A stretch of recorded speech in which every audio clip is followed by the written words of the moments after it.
watching the Old Zealand, a minesweeper champion, the Dragon of Portugal, Vice Captain America, the world's 4th greatest forehead, and a geography semi-finalist at the World Championships, Zealand!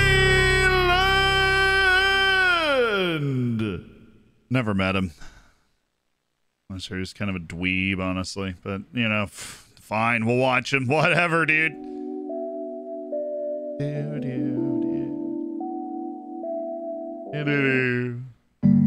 Sure.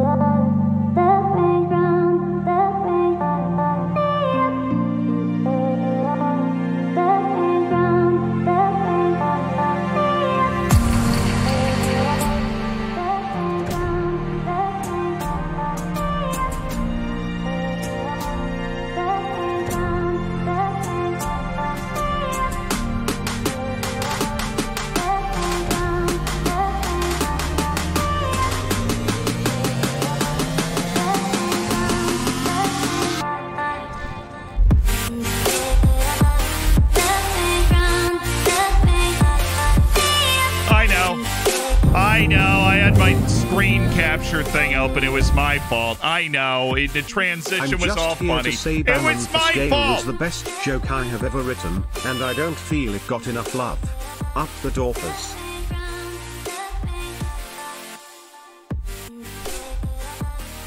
Ugh.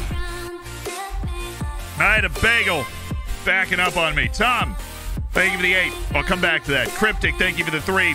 Craig, thank you so much for the 6. Fenton, thank you for the gifted. Goodness.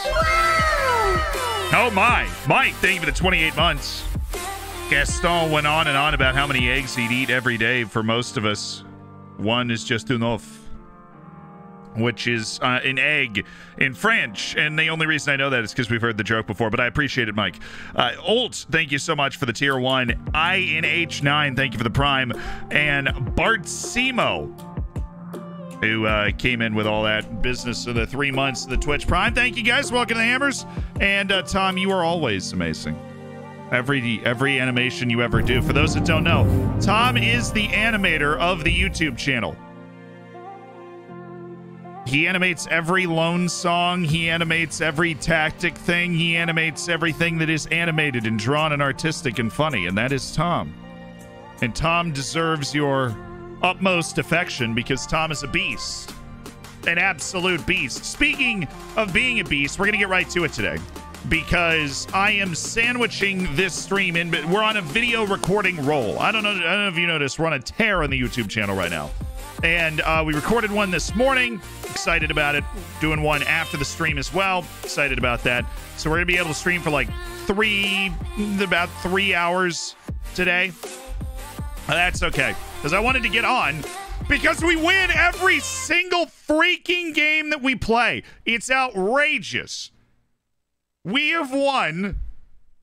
We're on the best streak this team has ever been on, right? 1, 2, 3, 4, 5, 6, 7, 8, 9, 10, 11 consecutive competitive matches with a win, including 3 different matches in the Europa League, 2 different matches in the Cup, and a whole bunch of league matches, including away to Sturm Graz and at home against Rapid Vienna. Massive results all over with 2 away matches against Sturm Graz, technically, because 1 was in the Cup. We got it done in extra time. But we are on an absolute tear right now. And so when I'm saying, like, we had a little heartbreak with Austria at the end of the last stream, but in terms of Floridsdorfer, we are on a tear. We have 6 matches left until we go into the winter break.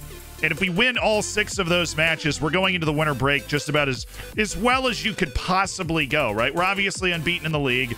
We're a point clear of Salzburg with a match in hand. We are top of our Europa League group because of all the tomfoolery that goes on with the tiebreakers. We have already clinched qualification. If we beat Copenhagen, then we have clinched first place and go straight to the round of 16, which is exactly what we were hoping to do. Even though it looked unlikely after we drew Lugano on the road, we then beat Copenhagen 5-1 and beat Celta Vigo by a goal away and at home. We had to gut out a couple of results against them. But we're playing exceptionally well, chat. And I'm really excited. Xanthan, thank you for the 10 months, is part of the Hammers. Yeah, it's big wow noise energy coming right now. But we are sandwiched between video recordings, so we can't do like a super long stream today. That's also why we started late. Took me absolutely forever to finish the one that we were working on this morning. And of course, that was a pivot because I was planning on filming a whole different thing because we were going to work with Ben. Yeah, I was thinking we would raid some Wonder Kids, right? But then he came down with a sore throat. So unfortunately, 20 Good Minutes is on hiatus again because he is, it has a sore throat, and we're hoping that he's able to make a recovery because those sore throats have been bothering him recently. And that's just not fun. Is somebody that had to can a couple of streams because of sore throats. Definitely not fun. Now, is David Shestag is his contract expiring? Because that could be a problem, right? It is, right? Okay, so we've now allowed him to get angry with an expiring contract. We've allowed him to get angry with an expiring contract. We might sell him for well below what we should sell him for.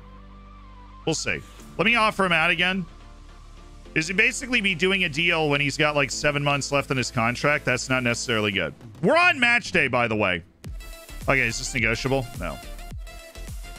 Preferred destination will be Utrecht. Well, I don't see an offer from Utrecht, do you? Oh, and of course, there is the Conference League final that's going to be going on while we're streaming, right? Well, like, partially. We're not going to stream until the end of the Conference League final, but we will stream over the start of it. All of this is on top of the fact that Hector Helman Zapata is missing the match today. Because he is absent without leave. The second consecutive match that he has decided to miss because he is absent without leave. Which, great. Thanks. Really appreciate it. How is Axel Perez getting important player playing time? This is what I don't understand. I would have never guessed that he was classified as important player playing time based off what he's been involved in so far. And yet, he considers himself having played important player playing time. But that, respect. Give me David Shestak. It's Austria Vienna at home. This is a team we actually drew. This is one of our 2 draws this season is Austria Vienna. One of our 2 draws this season, which is enough to get our attention because our other draw is Salzburg. This is basically the only team that we failed to beat so far this year.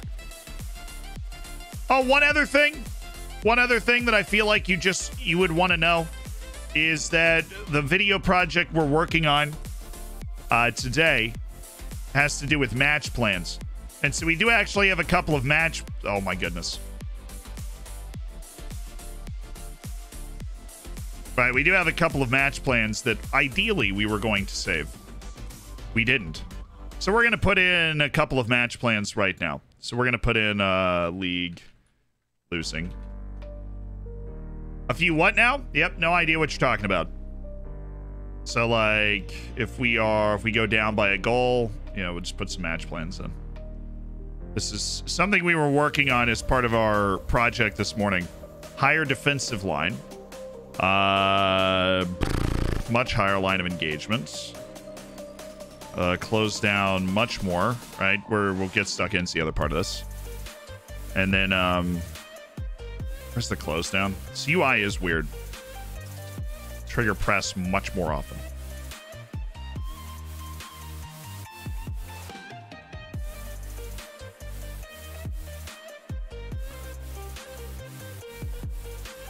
There we go. So we do that. Match plan. There. Set. That's like league losing. Okay.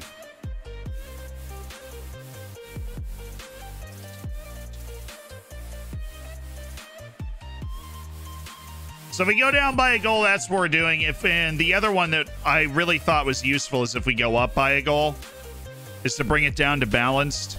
Shorter passing. Where's the time wasting? Waste time. Not waste a ton of time, but time, waste time. Lower the line of engagement, and problem is you can't really do the average. But press less often. Like if we go up by 3 goals, that's the other thing we wanted to add. Right? Okay, so now we've got like change this to just league. Match plan. Cool. And then what if I go out again? Yeah, it's there. I don't know why it went away last time. Whatever, dude. Navi, thanks for the raid. You're welcome, dude. Learn something new every day. Didn't even know this existed? Yeah, well, we're making a video about it. And the last part of the video is to show you how it actually works in a match. And of course, I can't play a match unless it's on stream. So here we go. Starting lineup. Leandro, Volkvist, Torbjornsson, Novaish, Igor Shodin, Augustine Rodriguez, who is ball winner. I don't know why he would not be. Box to box, we're going to take David Shishtak and put him as a center mid in attack. Axel Perez, Mate Balas, Hector Helman Zapata has decided to not show up today, which, like, cool. Congratulations. Everybody else is good. Next match only. Here we go. You have to make sure it's assigned to a specific tactic. Apparently we don't have a kick taker today. On corners. It's Axel Perez that gets to take the corners. Like, that's new.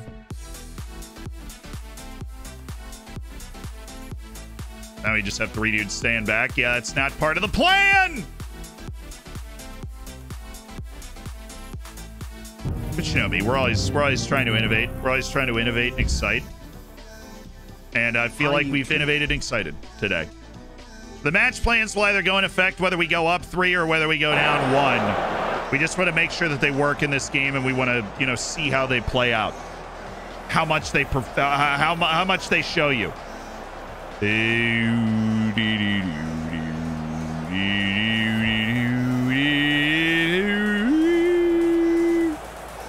Will this tactic be good at Alaves in season 1? Dude, I have no idea.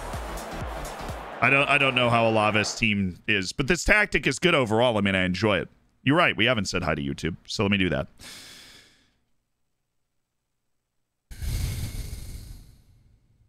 Hello, YouTube.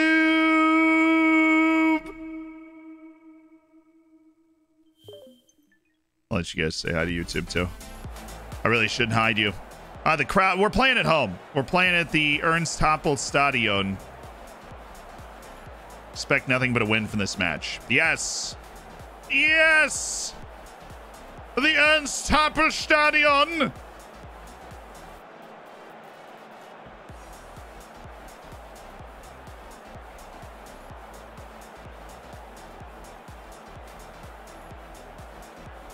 I always said it only uses it in simulations. I think it uses it in both. We'll see. I don't know exactly 100% because I've never actually used them, but they're a really cool tool. Like I said, I filmed a whole video, and then this is... Hi, YouTube. On, you know, both YouTube channels, I suppose.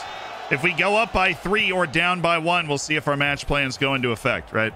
They should. But there's also the option to add, like, what types of substitutions you're allowed to make when it comes to your match plans as well. I would prefer our match plan with us going up 3 goals against Austria Vienna. That would be lovely. Let's go up by 3 goals against Austria Vienna, please. Aliyu. Oh, there it is. That's Mate. It's easy. It's 1-0. And that's just what the Dorfers do. We Dorf. We line it up. And we Dorf. Okay?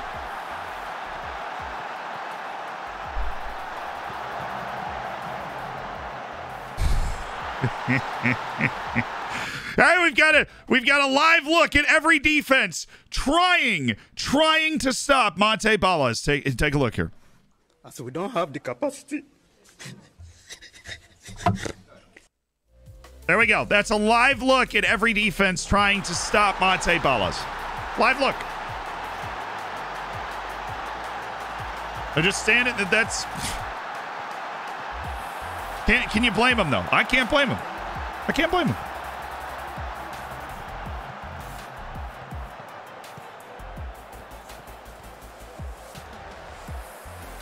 Bring it back. Bring it back. Leandro. Yes. Aliyu. He's the guy that made the pass last time.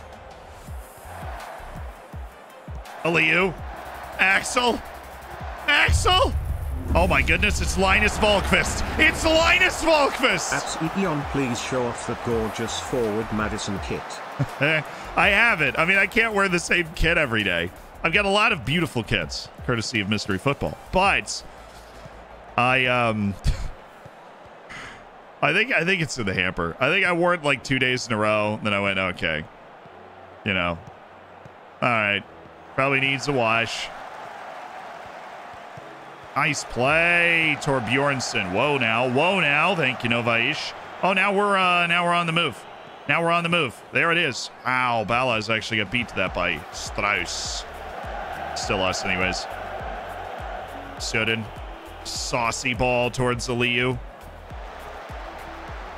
Valkvist. That's the first time I think I've ever seen a fullback on my team get in behind. What a pass, Aliyu to Balaz. I mean,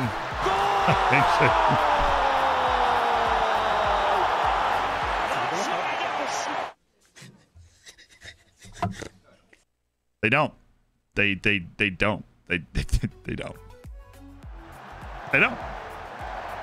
That's it. They just don't have the capacity to stop Monte Balaz. And nobody does, really. They don't.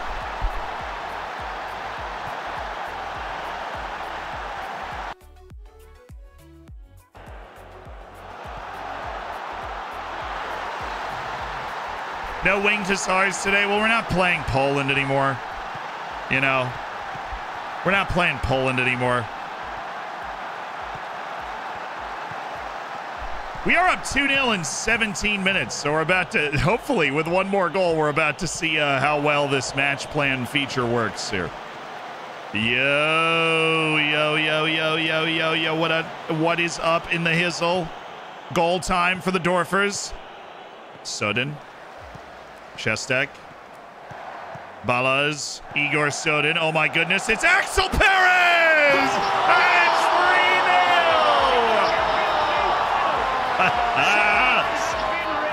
Aliyu is a true baller. This is Igor Sodin, probably the best that Sodin's looked in a little while. Because Igor Sodin just keeps this run going, pops it right into a beautiful space, and Axel Perez takes it out of the air so well, right? He takes it out of the air so well. No, don't tell me it didn't work.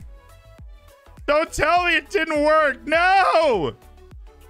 Oh, we need the match plans to work.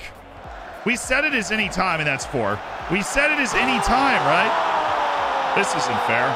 This is definitely not fair. We are way too good.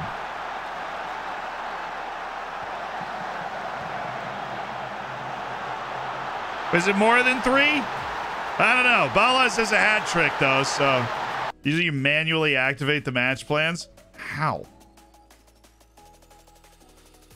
Our match plan is not working.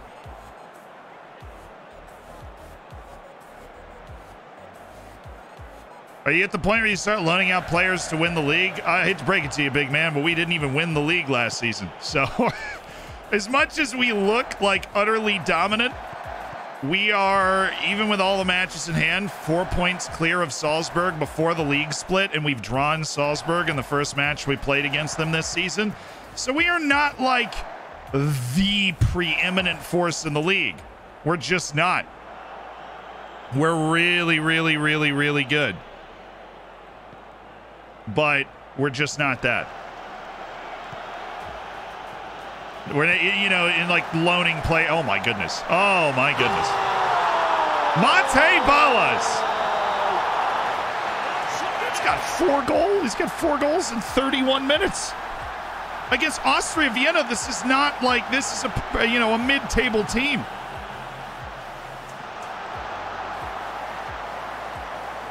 Monte Balaz has 4 goals in 31 minutes. These are Erling Haaland numbers.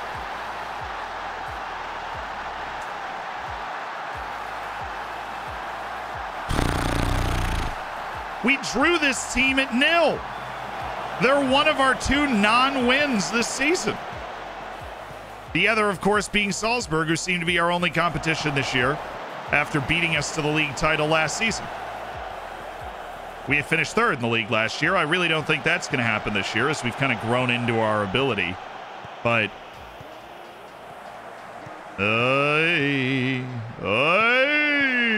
Oh, there it is. Igor Sodin, excellent play. The perpetually bored Victor Leandro recently. Sodin. Oh, Balas wasn't even making the run, Igor. He wasn't even making the run. Now Rusu was making the run. He just didn't feel like passing it. Shishtak, that's 5. That's unbelievable. He's having like the best game I've ever seen. He scores on every single highlight. He has 5 goals in this first half. David Shishtak with a beautifully weighted ball. He goes right through the legs.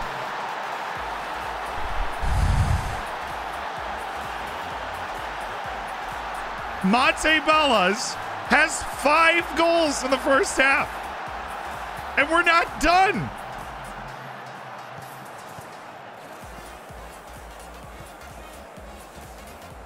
Oh, Balas, don't you, how are you allowed to do anything wrong after you've scored 5 goals? You should just make every correct pass at that point. Nice pressure. Nice. Make them play through it. Ooh, they did. And Novaish just with a shocking display of defending here. The single worst part about Football Manager. Watch Novaish.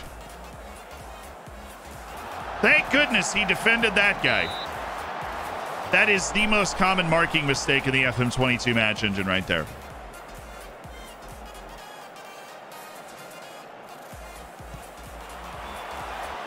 Fascinating and painful. We want double digits. We might just get it. But we also got to figure out how to actually institute our match plans, because the match plan is not kicked in here.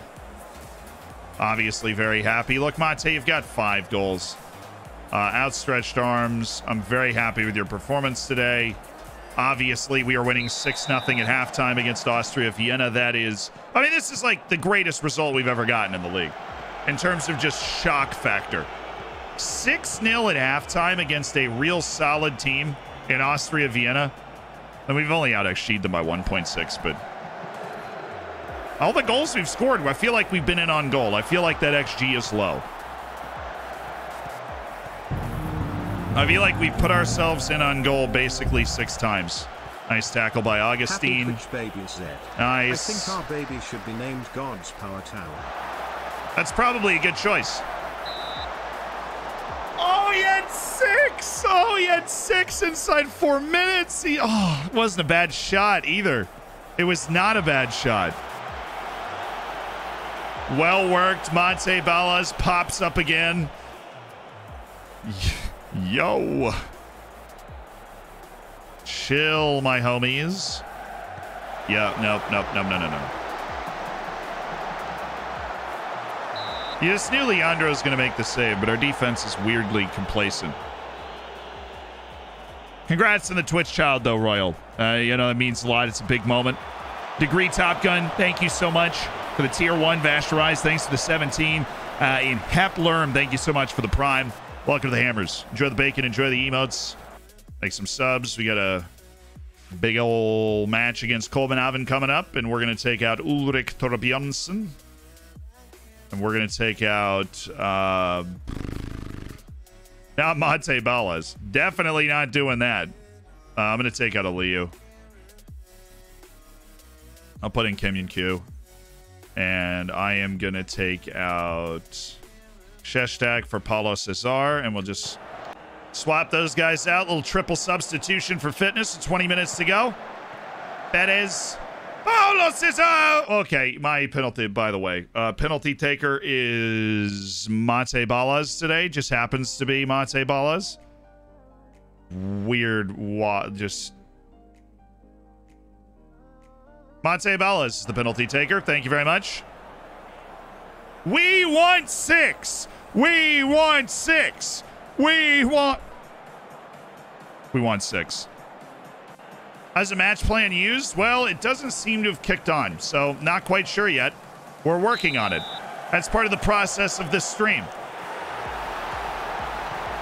That's so disappointing. That is so bitterly disappointing that he did not score the penalty to give himself 6 goals in the match. I am beside myself.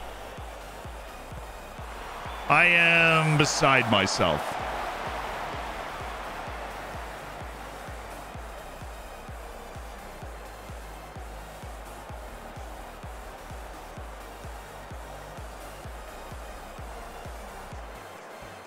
Of course he did it, and that's what goalkeepers always show up. He wants to do it the hard way. Well, he did have that one chance in the second half to get his 6th goal. He shockingly did not take it.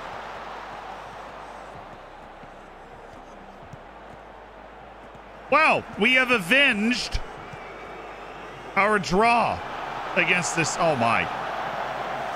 Nice block by Manuel Oberschmied and then Novais.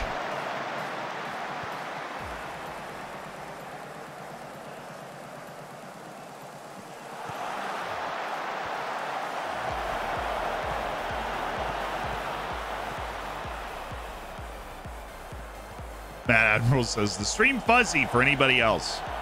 It says it's 1080p, but it definitely is not. It's actually a conspiracy. I've partnered with Twitch to deceive you. Yeah, and finished 6-0. I mean, fine. Complacency hits really hard. Hits really hard in those instances. Mate Balas with a raucous, ridiculous 5 goals. Winning breeds confidence. We'll back ourselves against anyone, and that definitely pads the goal difference as we move forward in the league season.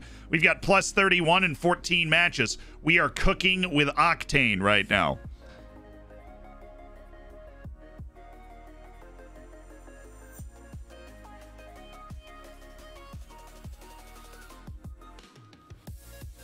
Okay.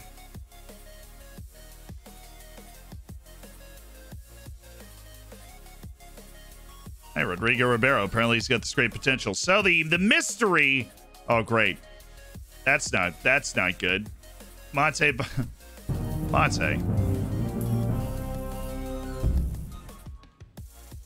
Thanks for the great content, bud. Keep it up.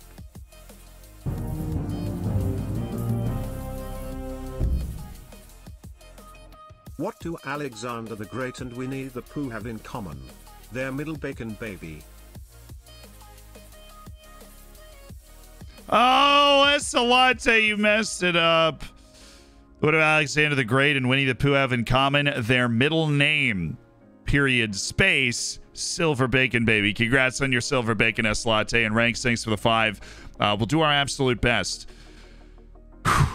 So, how to practically apply the match plan without simulating the match itself? That is the key question. Torbjornsen's agent has come to us and suggested that we make him a star player. Now, I don't really want to do this because he's asking for a release clause, but at least we're able to increase that release clause to 23.5. I don't like this release clause at all. Sell-on fee percentage locked at 10% because we put that in his original contract, and apparently that is just like, it never leaves the contract after that for whatever reason.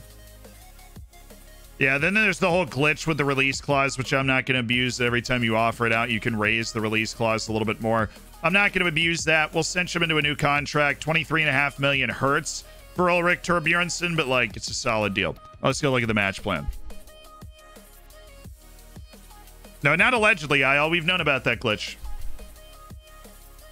You can just raise it forever, but I'm not trying, I'm not doing something that breaks my immersion, takes me out of the game. So let's go look at our match plans. Right, we've got our league match plan. And then we just click use. And the button does nothing. 19 months of bacon. Okay. Oh, cool. Oh, that's so okay. So I click use, and that's okay. We figured it out. I've had a rough couple weeks with essays, and these streams have helped me de-stress. Halfway to Silver Bacon. Yo, James, I'm glad I've been able to help. Quick Trip Jesus, thanks for the 19 months, and James for the 3. Yeah. So apparently, you just do this. You do this. Great. Yo Zed, don't get to watch as much as I did during lockdown, but it's amazing to see how far the channel and the hammers have come. Keep up the great work. Zealand never sets an expiration for his release clause. That's because next year I'm going to negotiate another contract for him to try and get rid of the release clause. So why would I devalue my negotiating power when it comes to the release clause, right? Because an expiration date after 2 years, he's not going to get 2 years into that contract. I'm going to offer him another contract to just get rid of the release clause, right? So I would rather get a lower wage and just lock that release clause in. Because no, like, he's not going to be under that contract for 4 years. He's not. We're going to try and get rid of the release clause. And Lord knows after 2 years, especially for dancing around in the Champions League, he's going to be like, I want more money. And I'm going to be like, why do you sound like a child? But okay, yeah, it's fine. And then that's the dance we'll do. You know what I mean? But it's fair. Now I see you guys, and I appreciate you guys saying things like that, because if I do forget, and we're all human, and I'm more human than most, right? And I'll forget stuff all the time. So I'm never mad at people for saying things in the chat and like trying to help our team succeed, right? I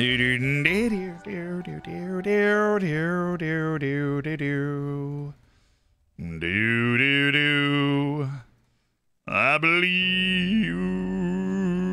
in a world full of I don't know where we're going with this. No idea.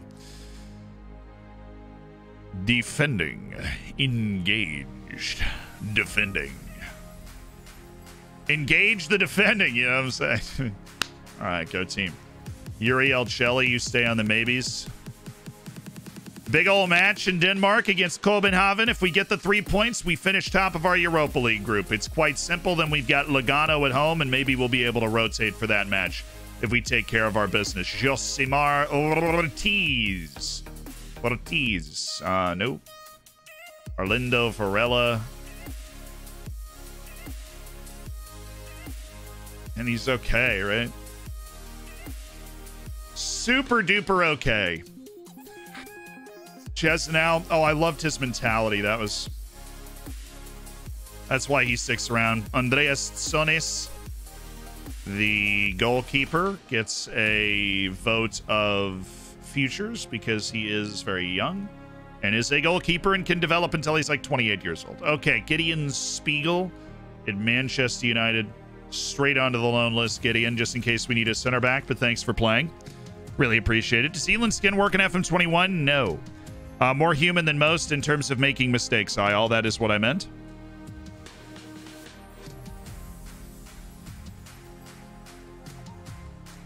Ballas scored 5 against Austria Vienna. Nothing much. Yeah, we didn't do a lot. We've broken our consecutive wins record. Ballas blitzes the record for goals in a league match. It was previously held by Joao Oliveira, who had scored 4 in a relegation group match against Klagenfurt to power us to the European playoff. But Mate Ballas has broken his record and etched himself in history. Etched himself in history. Joao Oliveira. His 4 goals against Klagenfurt's been broken by a 5 spot from Mate Ballas. Just started watching. What did I miss? We played our first match against Austria Vienna. We smoked them like a sausage, 6-0. And Mate Ballas, 5 goals. 5 goals for Mate Ballas. Yeah, well, I would love... How is he up for Romanian Player of the Year? Homie just broke into the Romanian national team for the first time.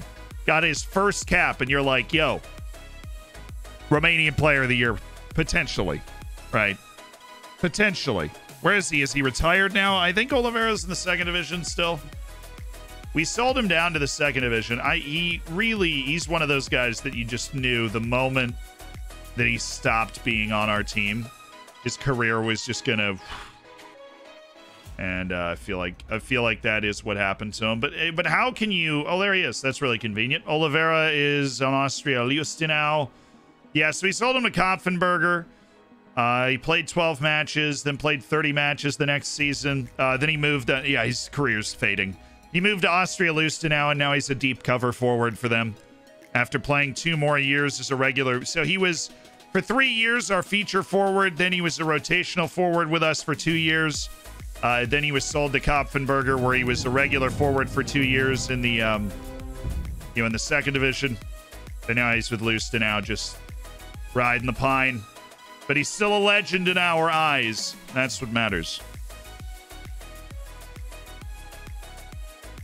Borislav Gavrilov. Marin Magdic. Actually, a lot of decent bargains. Center backs. Should we end up losing a couple of guys? Then Hugo Felix. Weirdly cheap. I feel like he should cost more. He's very good. Hello. You have such a good record against Heiko Ehrlich. He's the coach of Kobanov, and have I only played him once? Torbjornsson comes under increasing scrutiny and pressure recently. From what I've seen, he's using the attention to take his game to greater heights. What's the latest on Garçon's injury?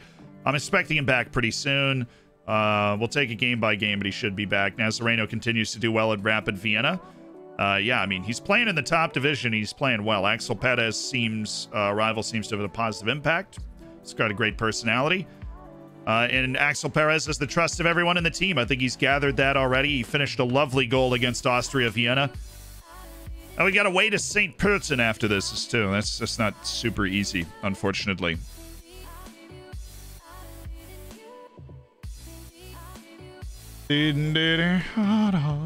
Moses, thank you for the 11.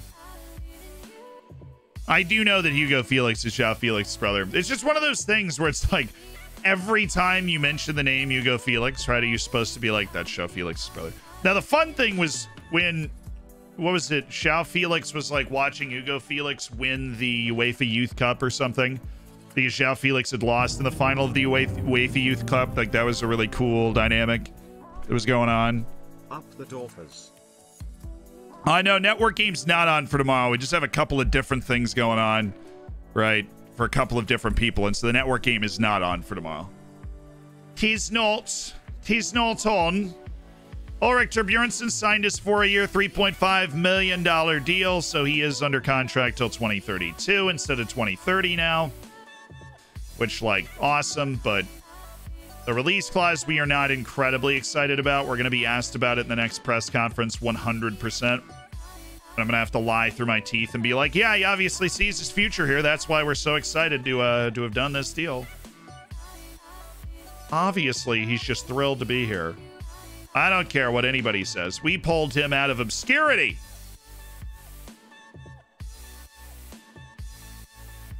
And we have put him on a big stage to succeed. Emmanuel Iwu, no. Geert Notteboom. That's an awesome name. Geert Notteboom. Hello, entire country of Belgium. How are you doing today? Geert Notteboom.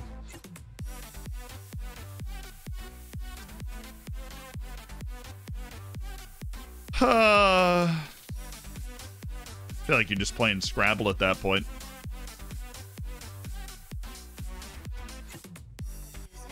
Sag, I know. I'll take it off the schedule. Please do. I know. No network game tomorrow. Sad.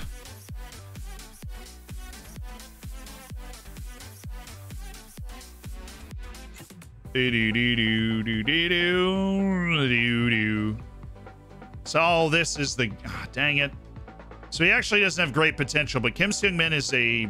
He's not. He's no Kim Yun-sun, right? Kim Yun-kyu. Where we got Fenerbahce? Did you see Son get back to South Korea with the golden boot? People were losing their freaking mind. Kim Min-jae, the center back for the national team. Nice. He's playing for Fenerbahce, scored a goal, and Fenerbahce came from 2 goals down, 1 goal down, to win. In the last 10 minutes, Tottenham beat Torino 1-0. Ludogorets beat Maccabi Tel Aviv. Atletico Madrid continues to weirdly struggle. They've drawn PAOK Thessaloniki. Villa beat Norrköping. Dinamo Zagreb beat Sporting, who's really struggling in that group. Bodo Glimt beat Anderlecht 4-1. Leverkusen beat Maribor 2-1. And we have a chance to clinch top of our Europa League group with room to spare. Room to spare, my good man. All right, Vanderhorst, Aliu Kuba. The holding player is... Hey, would you look at Hector Helman Zapata? Look at who decided to show up today, huh? Look at who decided to show up today. Wouldn't you know it? It's the player that we're paying a bucket of money to play for us. No way. Don't even believe it. That's insane. Thank you so much, Hector Helman Zapata, for freaking showing up to do your job today after skipping 2 matches and going to play for Colombia. In the middle of skipping 2 matches and dodging training. Is Ian Ortiz or Caleb Spear close to representing Austria? Ian Ortiz is not. That's a fair question. Ian Ortiz is not. He is a good second division player, but unfortunately for Ian Ortiz, that's kind of all he's ever going to be. And we noticed that pretty early on in his career. That's the reason that we, yeah, okay, we'd already done this. That's the reason that we released him in the first place, is because we didn't believe he had the potential to keep going. Here's Sanders, thank you for the 10 months. Caleb Spear would be closer. I didn't hear the Caleb Spear part of the question. Caleb Spear would definitely be closer. I don't know if the U.S. national team's called him up, but he's a good player. You know, he's playing for Rapid Vienna, who are in the Champions League, finished second in the league last season. Don't let our good streak come to an end here. Keep it going. Yes, keep it going. Hector Helman Zapata is back in the lineup, baby.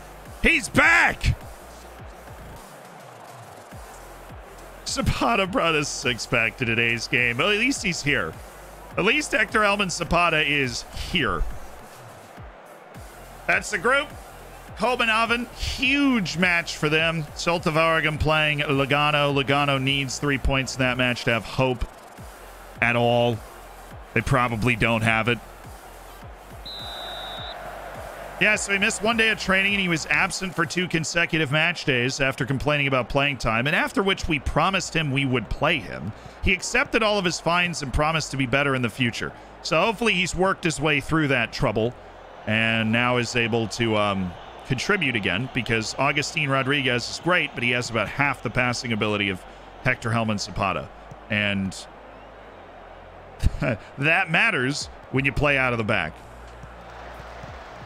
Fellas. Oh, it's Aliu! Aliu popping up! Kuba!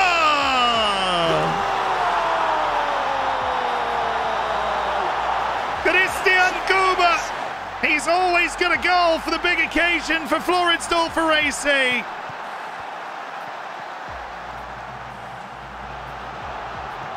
And it's unfortunate for Copenhagen, but Christian Kuba had an empty net to square that ball into. He is the premier Bolivian on the European stage. Not that hard to do, but it's true. Thoughts on Company to Burnley? Fun.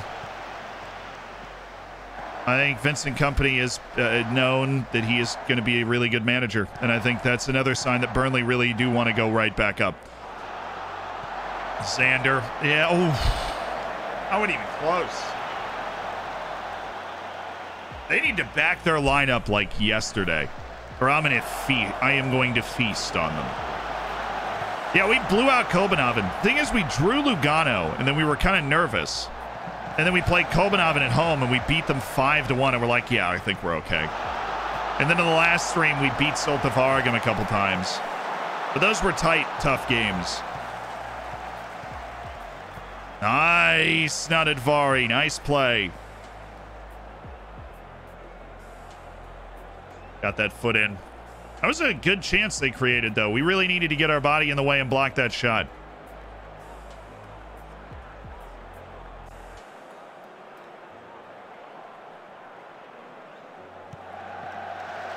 Oh, stay out of the goal. Thank you. Thank you. Thank you. I don't know why I knew that name.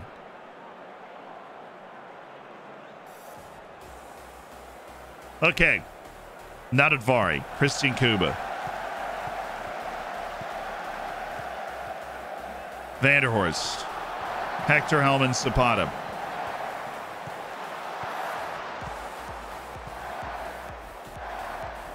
Yes, Aliyu, Vanderhorst.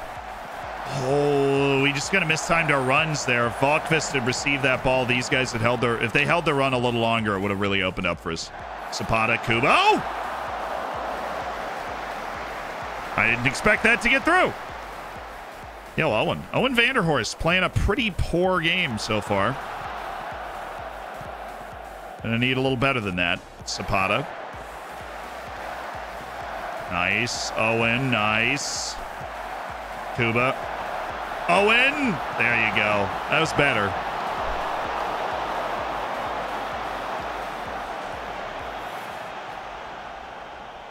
Not an easy place to play in Copenhagen, but we do have the lead. Don't want to see a hint of complacency, okay? And Christian, I'm delighted with your performance, so you just go out there and play with confidence.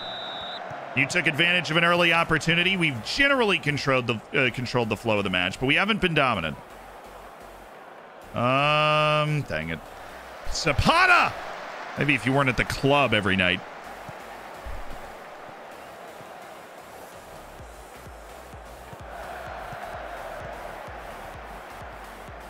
Nice play.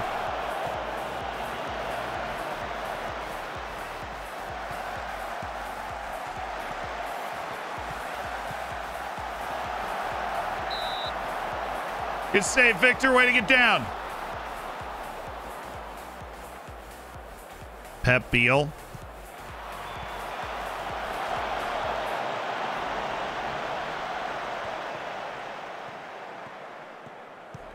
Carrion. Get that out. Torbjornsson with a new contract. More willing to waste a few brain cells. Uh-oh. Oh, he was off. What a cheater. Unbelievable. Do you think she actually works properly in the game? Last night I just shot at minus 0.01. How does that make sense? I mean, yeah, like I've talked to the people that made the XG. You know, we interviewed the people that made XG in Football Manager. Right, and they're a real company that works for various clubs across Europe in analyzing data for their scouting departments and their player performance data. So, like, I know it works. The issue is the match engine representation of what is happening and the amount of XG that is assigned will probably not always line up 100%, of course, because the... Oh, goodness. Big old Victor Leandro. We need to focus up here. We need to focus up. Nice. Torbjornsson.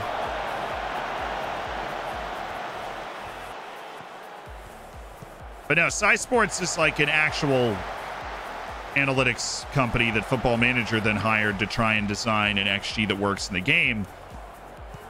Which is different, obviously, than real life, because you're just assigning values to, like, different things that the match engine's producing. Oh!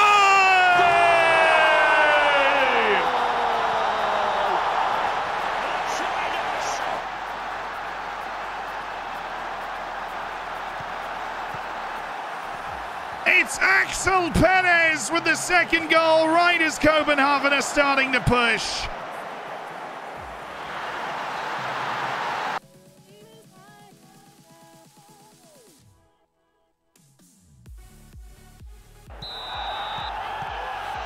Thinking about another change, we'll leave it.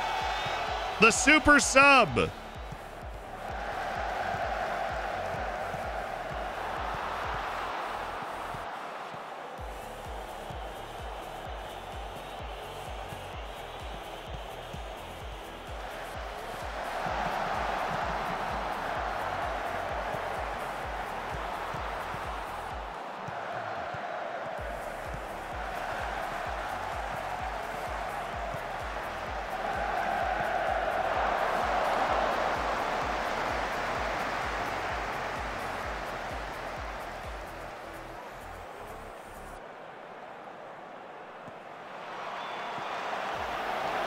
Dang.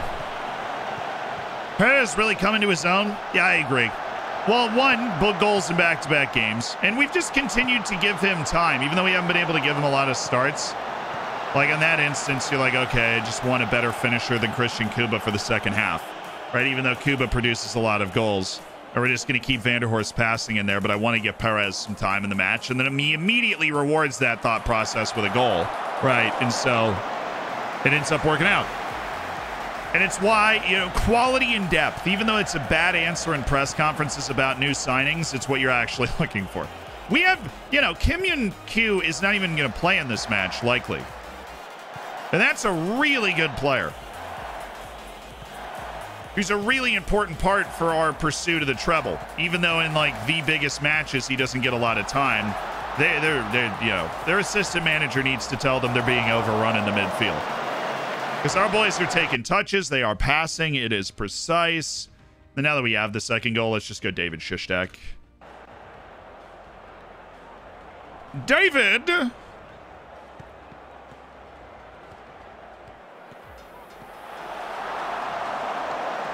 I missed it.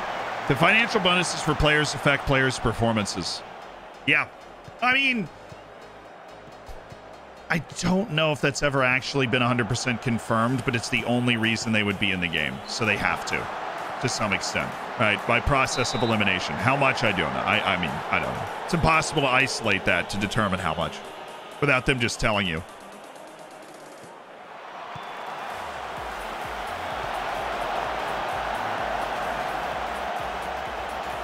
Well, he forced the long ball.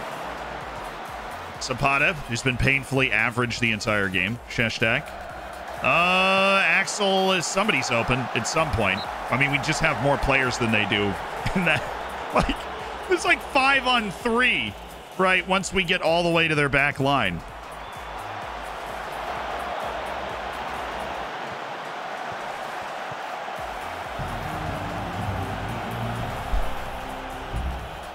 And you make it even harder. We have Leandro, and they don't, so.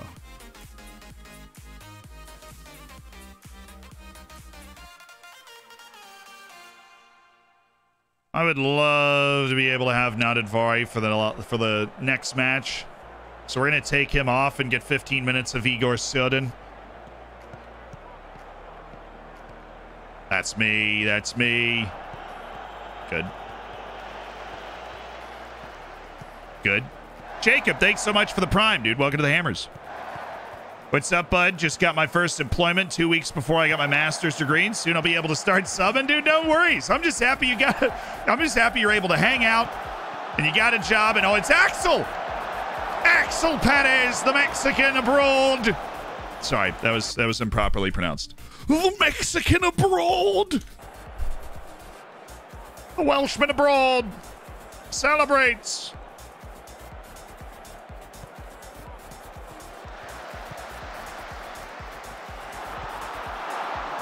We caught it. That is that's insulting. Snatch game for Victor Leandro.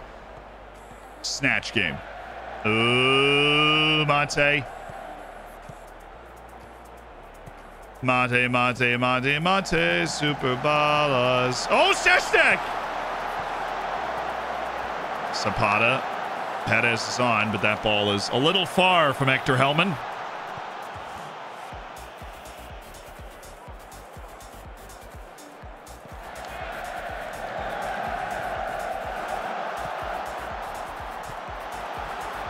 Got a little flat-footed on that.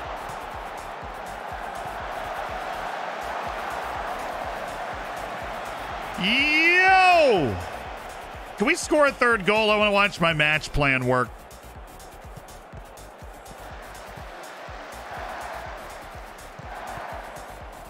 Mate. Here we go. Here we go, Mate. Here we go. Oh, it's Sander. We're not done. We are done, allegedly.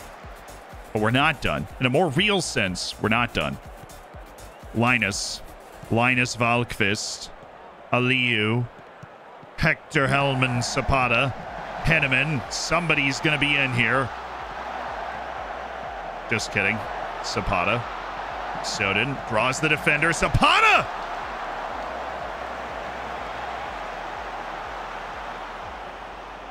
Dang it.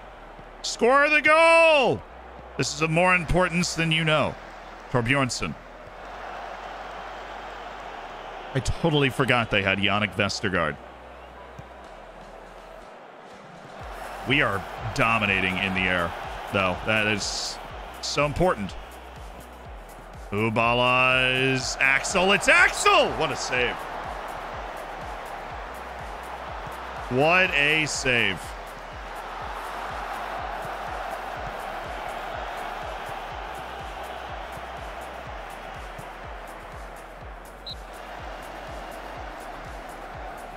Ref, it's a contact sport. Ridiculous.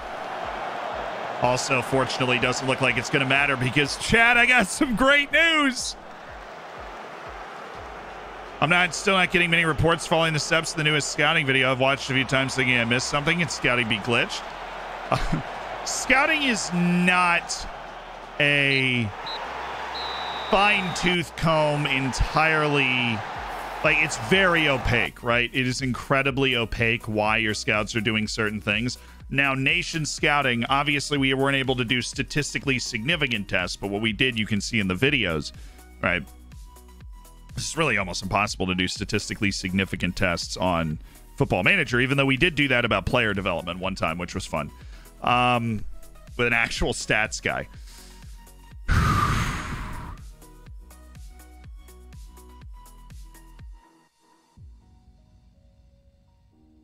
But on the scouting, the nation scouting reports, just like the region scouting reports, you don't accumulate a lot of knowledge. You don't get basically any reports in your scouting updates, whether you get them weekly, bi-weekly, monthly, whatever.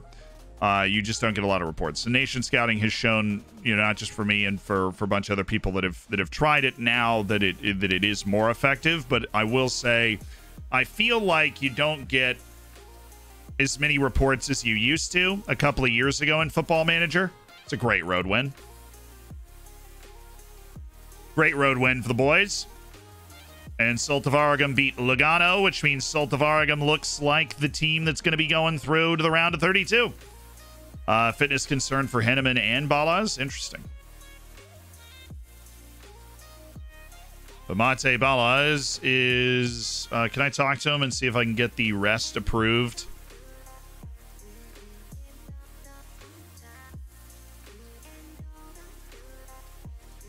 We'll do a double rest. We'll do a double rest. I'll rest them both for the next match. We got our winter break coming up soon.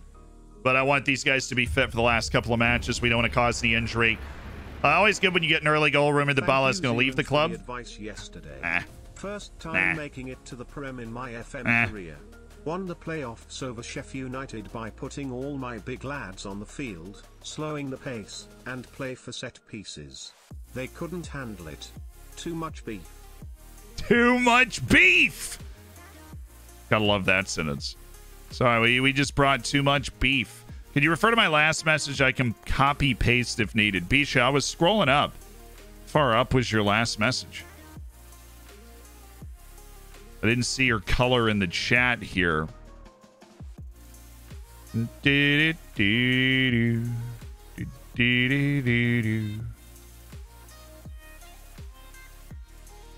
Unless you change. Oh, there we go. I think I found a way to gain nation knowledge and scouts quicker. I'm sending them to scout-specific competitions, and they gain knowledge faster if I'm not mistaken. Yes, but specific competitions is almost too narrow for me. I feel like you're going to miss out on a lot. There's always a balance, right? The fastest way to scout is to technically scout one team at a time, right? And then, but you've got to find a balance in terms of how much you want to do. Region scouting was just basically ineffective for me this year, and so we needed to find a new way to do it. 24 games unbeaten for Floridsdorfer, one of the hottest teams in Europe right now. One of the hottest teams in Europe. We have to be. We are simply we're too good. We're too good. But Mad Larkin, congratulations on the beef and the trip to the Prem. Good luck beefing your team out some more so that you can survive, and may you long be the new Burnley. We'll continue to scout Kevin Enriquez every cycle so that we know exactly when he's interested, and we will be able to pounce with the fury of 1,000 suns. Having my first Champions League final with Stuttgart, and now against Real Madrid in 2029. So wish me good luck.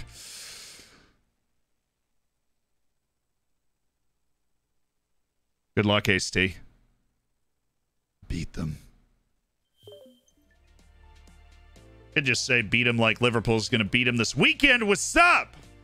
And you guys actually think it's going to win the Champions League? Ye old Champions League.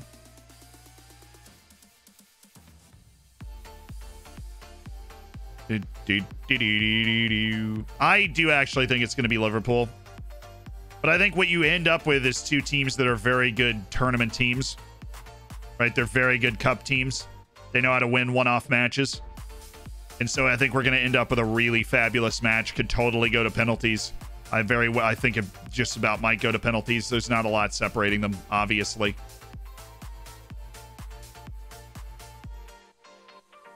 I think who could really use the goal, who could really use a big moment, is Salah. I think to cement a kind of all-time legacy, right? I think Mo Salah needs a goal in a big final, like an actual, not a tap in, not scrambling the ball in, not some sort of goalkeeper could have done better, like a goal, like where he makes the play and scores the goal and, you know, goes a long way to winning Liverpool the Champions League for the second time under him. I feel like he needs to do it. Said Real Madrid for Don Carlos' legacy. We got a couple of Liverpools as well. Can see Madrid winning. You can't stop Karim Benzema. Now, Benzema obviously in the form of his life, but they've been down and out multiple times. And look, I know that there's two sides to this coin. There's like they're the team that never says, you know, they never quit. They never give up. But at the same time, they play poorly enough to end up in a situation where they have to come back. Right. And I know there's this whole weight and there's this something special and whatever, but they play poorly enough that they have to come back in the first place. And that, I think, is not a great sign. Going into a one-off final where, you know, you're running into a team in Liverpool that has also won it before, has a large institutional memory, and like is a massive club. And City was missing that institutional memory and maybe the know-how, the nerves creeping in, right? And a team that hasn't won it.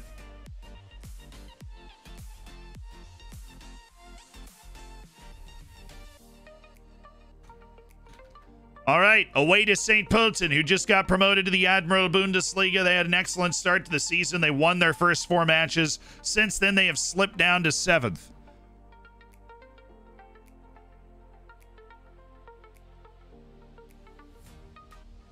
Origi's injured. I honestly didn't know Divock Origi was injured. That kind of, I really wanted to see like the Rodrigo Origi duel for who's going to get the massive goal.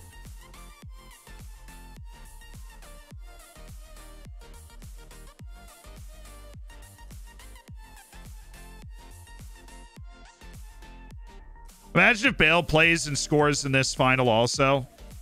I mean, to me, the subs are already pre-made, right? He's going to bring in Eduardo Camavinga. Probably after 65 minutes. He's going to bring in Camavinga, right? He's going to bring in Rodrigo, and he's going to bring in Bale. I think because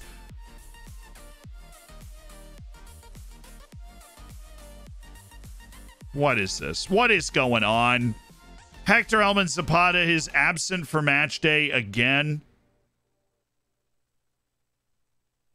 He just doesn't like playing on the weekend. I mean, it's a Sunday game, and he's just like 3 match days. I mean, like, why can I do nothing about this? Why can I do nothing about this other than just fine him based off my pre-agreed code of conduct, right? Up the Dolphins.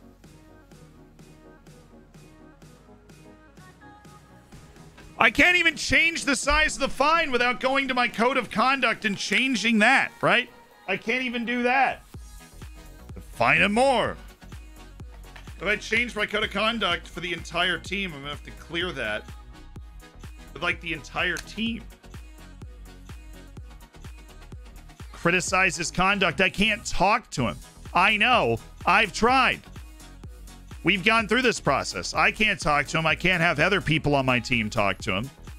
And I can't adjust the fine amount. unless I adjust the code of conduct for the entire team. It's borked. And so basically the situation we end up in is we just kind of have to chill. And he just keeps missing matches and games until he is satisfied with his playing time, which there is a great irony in that.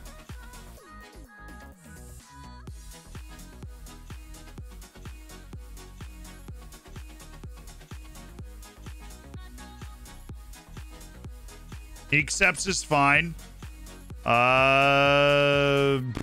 He accepted his fine without comment. So previously, he's accepted his fine and promised to do better. I don't know what his situation is. I just hope Garçon gets fit so we've got a ball-playing defender, ball-playing defensive midfielder that we can use. What'd you do to him that he hates you so much? He really doesn't.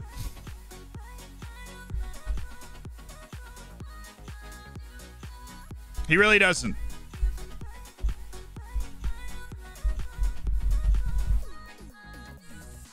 He does not hate me that much. He is a balanced personality with an outspoken media handling style, which is not the worst. It's an indication of controversy, but not severe controversy. So it's not like he is an inherently broken player. And once he clears, like, his playing time is good all of a sudden, then I think it's all going to be fine and blow over. It's just a very annoying side effect to apparently him being mad about his playing time. So he gets mad about his playing time and then acts out by doing this. Nadadvari is made of, I mean, he's gelatinous. I have no idea how it is possible. Pablo's hurt. God. I mean, David. I have no idea how it is possible that he can not succeed from that position. We're going to try Vanderhorst wide right with Kuba and Axel Perez, and then have to mix up our center backs a little bit. Amadou Sadi's going to get the start. Of course, we don't have any issues with Amadou Sadi. He is a good player, but we do need to rotate a little bit for this match. Check our bench. Torbjornsson, yes. Nadadvari, Augustine Rodriguez. Mate's getting a rest for today. Paulo Cesar will take up his spot on the bench. And Garçon's still working his way back. Should be ready to go for the next match. Fair enough. Aliu, Henneman. We've told Henneman we're also going to rest him. Good. Well, then that's the way this team's going to look. With Linus Volkvist as a potential bench player, Henneman and Bala is not available as substitutes, and Rusu and David Shestak available as the strikers. Okay. We better take control of this game early. We better.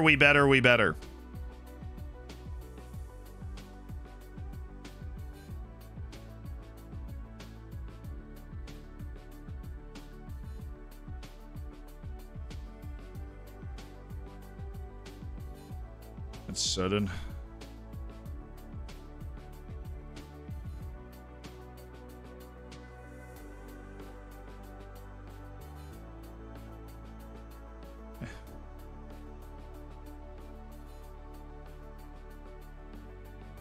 Easy. You've only selected 10 outfield players. Good thing I was paying attention. Okay, so let's actually check the team, shall we? Leandro, Samrogel, Ogiaka, Zapata. Sadi, Shoden, Rodriguez, Vanderhorst, Axel, Christian Kuba. Our last substitute spot will go to Fernando Novaes.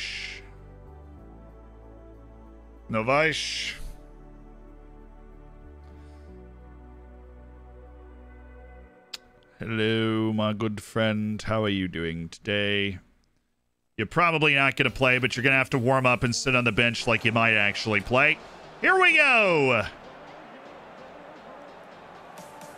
Just relax and play your natural game, right? No need for that anxiety.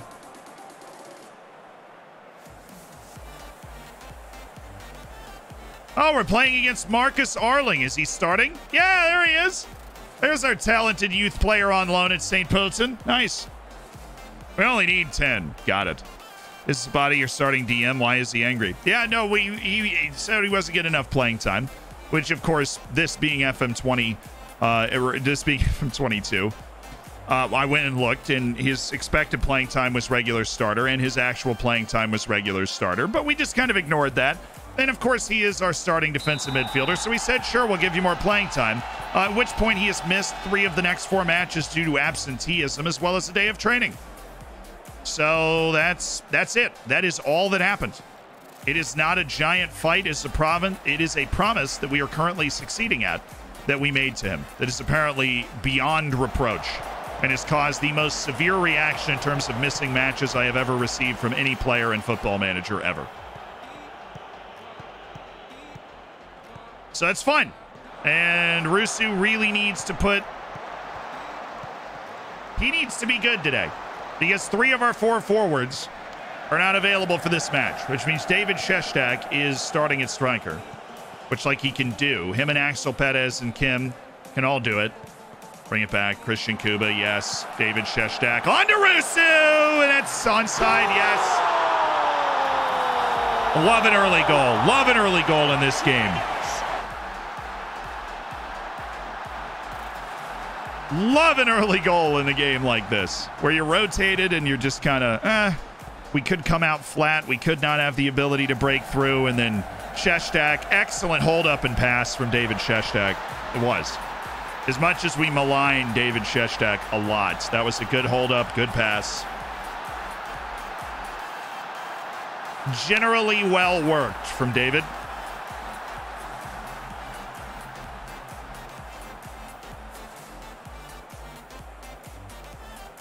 See, we're not going to create a lot, so we needed Rusu to take the chances when they arrived. Kuba. Good. Sheshtak. Ooh, he's in. Go for it. Hey, it's a corner. This is why you need 11 men. True.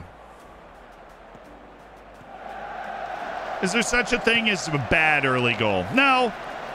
But I would say an early goal is more expected when I've got my full starting lineup out there. But when we're heavily rotated on the road against a mid-table team, that's an early goal that, like, if I'm going to pick a game where I score an early goal, oh, don't you dare. We are your parent club, Marcus. Don't you dare, Marcus. Don't you dare. How does he's not athletic. How do we give up that run? He's not even athletic. What do you mean we gave up that run? What do you even mean, bro?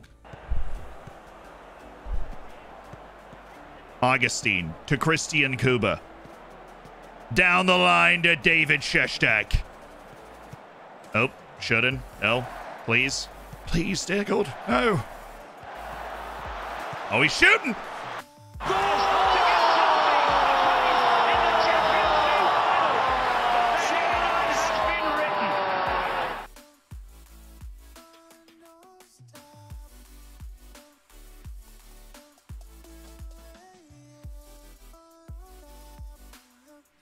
Oh, my goodness me!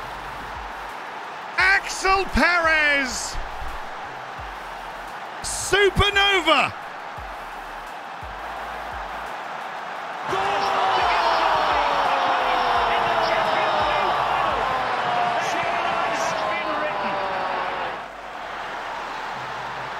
A frozen rope into the corner from Axel Perez.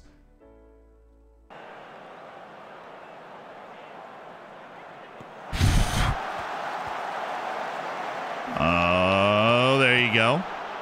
Sudden. Sadi. Sudden. Now, if we score one more goal, we figure out if you have to make it if you have to make match plans available every match. Oh, and we might be about to. Good ball. Sheshtak. Just never really wrangled it, did he? Ended up going too wide and then just going for power. I think Perez has forced his way into the first team now. It's a tough first team to get into. It's a tough first team to get into. But Axel Perez is certainly showing his quality as a player that we trust and we know can execute. So, well, I mean, Sheshtak would have never scored there. It's a true statement. Oh, goodness. Nervy block there.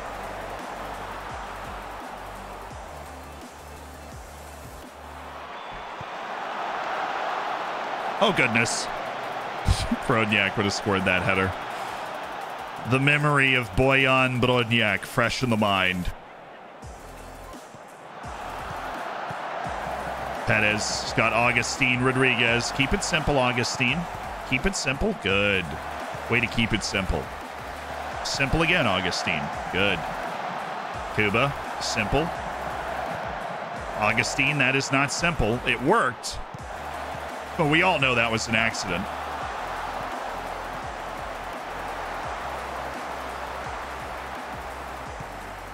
Oh, there he is! Axel Perez!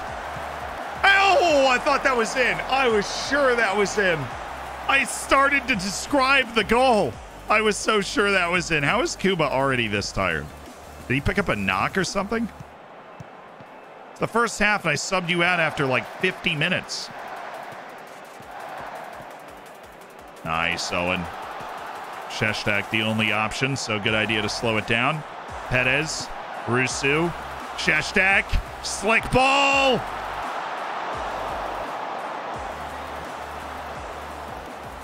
Is Marcel Baran Poland or Czech Republic? He is actually Slovakian. We sold him to Saint-Etienne in Ligue 1, though, so he's not on the team anymore. Nice, Sadi.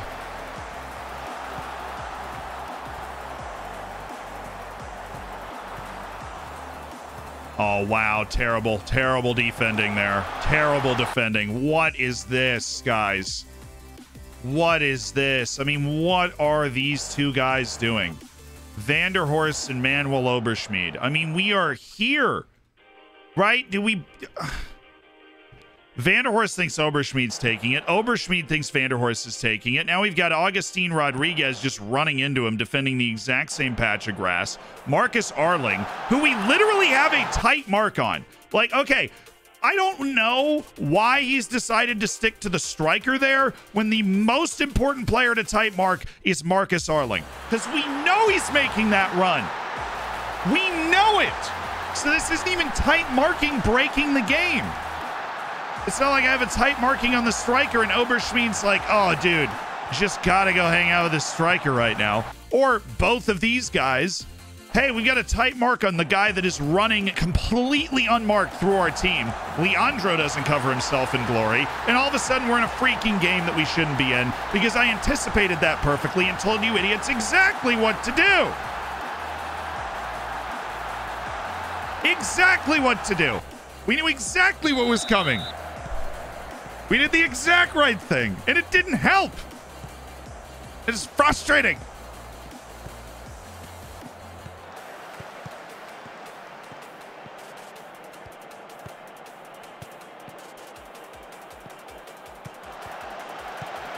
All right, Rusu. All right, Rusu.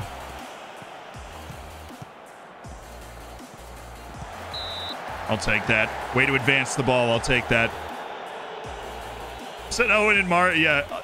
Dude, Vanderhorst is just like, Marcus, we trained together for a year and a half before you were loaned out. Like, how could you do that to us?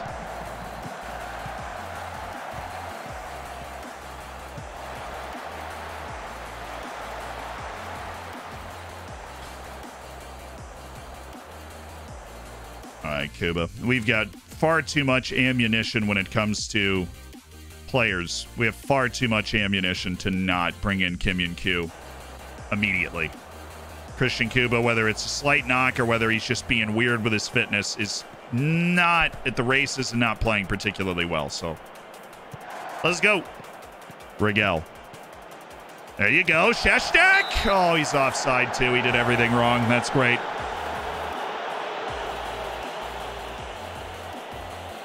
Come on. Put this in the back of the net right here. Zani!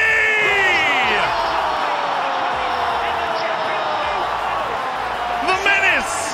Amadou Zani with his third goal of the season. Straight out of ASEC Mimosas.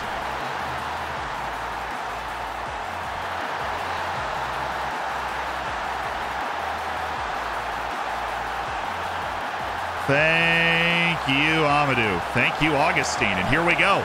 Chestak's a good dribbler. He's got a lot of space. 2-on-2. Oh, he draws the defender. The other defender's nowhere to be found. Rusu, doesn't matter.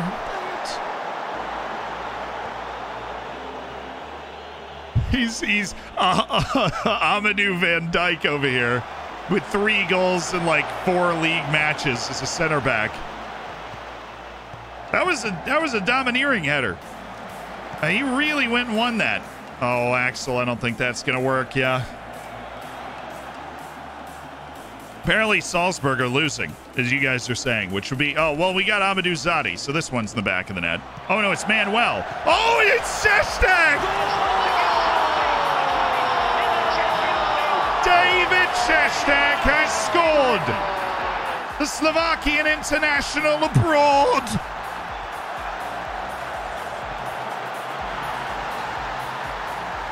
Celebrates! So apparently you've got to activate your match plans every game, because we are now up by 3 goals and our like adjusted match plan is not kicked in, which is disappointing, right? Because we were hoping that it would. Paulo Cesar, get your butt in there. And do I want to do anything else? Axel Perez is a little tired, so we'll do a Paulo Cesar from the middle vibe. I've never done that before, so we'll see if he's able to show up in a highlight somewhere, or maybe we just score off another set piece. And it's Šeštek again!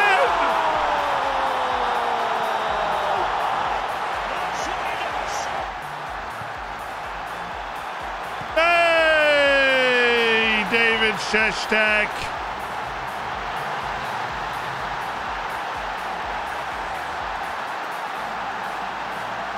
And it's 5-1.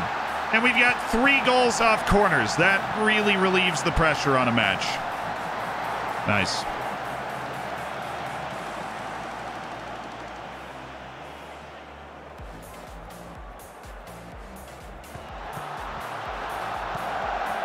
Yeah, and so I've seen Ayal pushing this conspiracy. Ayal's been he's been in my craw the last couple of days about me doing things wrong, right? So match plans do work in non-sim matches because the only way to simulate matches in Football Manager, the base game, is to vacation over them, which is not something that Football Manager really wants to encourage, right? Now, we have added on the Zealand skin a simulation button, right, that is not in the actual game. But competitive matches can only be simulated by vacationing. Come on, Paulo. Come on, Paulo. In the base game, right? You have to like vacation over the match. You can sim friendlies, you can't sim the actual match. And so match plans would be like, they you know, what's the point of having them in the game if they're only for simming if you do not have a simulation button?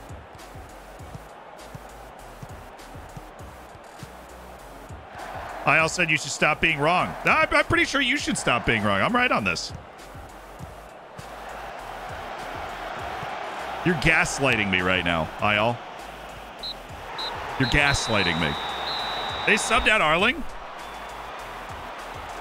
Šeštek scores 2 goals. He's sitting over there like he's still... Look, David is who he is. There's a reason he's on the team, right? There's a reason David Šeštek's on the team and one of the highly influential players in the locker room and everything, right? Like, he's not bad, but he's annoying. Everything about him is annoying. Yeah, he scores a bunch of goals. I'm counter gaslighting the gaslighting. Chat, I don't even know who's getting gaslit anymore, I'm gonna be honest with you. I'm absolutely delighted. We were terrific. I agree with that. The expectation within our team to just win every game we go into. Confidence is always a good thing to just drive on. Oh my goodness. Salzburg couldn't handle Sturm Graz away, which is a tough match, understandably, but we are separating, chat. This is the moment. Like, we are separating from Salzburg at the top of the league. We finished 3rd in the league last year. This is an amazing season. Like, he had 2 goals and 2 assists. David, dang it, why did you play so well? Just kidding. If you want to do that, like, every game, I will love you in no time.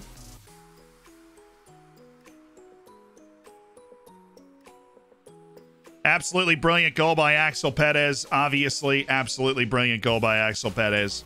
I'm going to go ahead and throw a match review in there. And we actually have a week to rest up before we play Wolfsberger. which is amazing. We're going to be able to get our normal first team on the field, so watch out, Wolfsberger. Save-All twisted his ankle. Well, we don't have any international stuff, so I wouldn't worry about it. We're fine. Just raising his value before you sell him. That works for me, too. We played Salzburg, and we drew at home.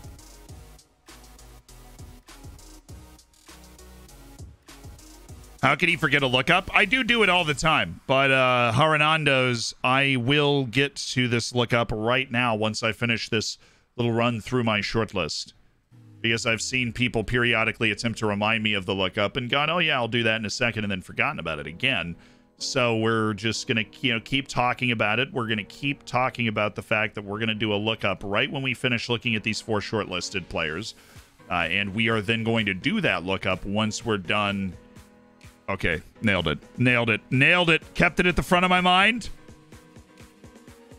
Akin Kunmi Amu. He is at Sheffield United, 26 years old. Well, why not, right? So he is at Hammarby in real life after moving from Saidos FC in Nigeria. Played 2 seasons at Hammarby, 6.87, 6.98. Inter bought him for 2.3 million. Played 9 matches in Serie A that season. Then moved to Feyenoord for 7 million. Played only 7 matches, then broke into the first team, 20, 25, 24 matches, then 16 matches. And then, my goodness, even though his highest rated season ever was a 7.06, and he's coming off a season where he dropped a first half of the season where he dropped a 6.82. Sheffield United dropped $20.5 million.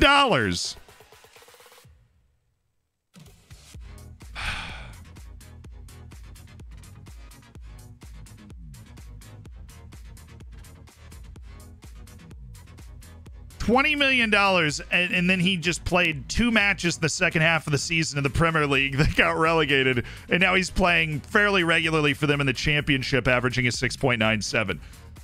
Dude, Feyenoord fleeced Sheffield, based off production, right? Feyenoord fleeced Sheffield United, and then Sheffield United didn't play him. That's funny. That is funny. Mid-season break for the youth players. All right, see you later, homies. We have a couple more matches of the senior team. 3 more to be exact. Wolfsberger, Lugano, and then Harzburg away. 3 dubs, baby. I want 3 wins. I want us to go into the winter break on an outrageous winning streak. On an outrageous winning streak.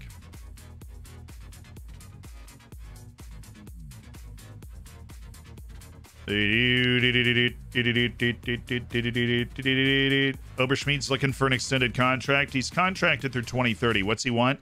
Breakthrough prospect still? Oh, and we can get rid of his release clause? Absolutely, dude. Absolutely. I want a 5-year deal. He wants no money at all. I can rob this guy. I want a 5-year deal at... Oh, my...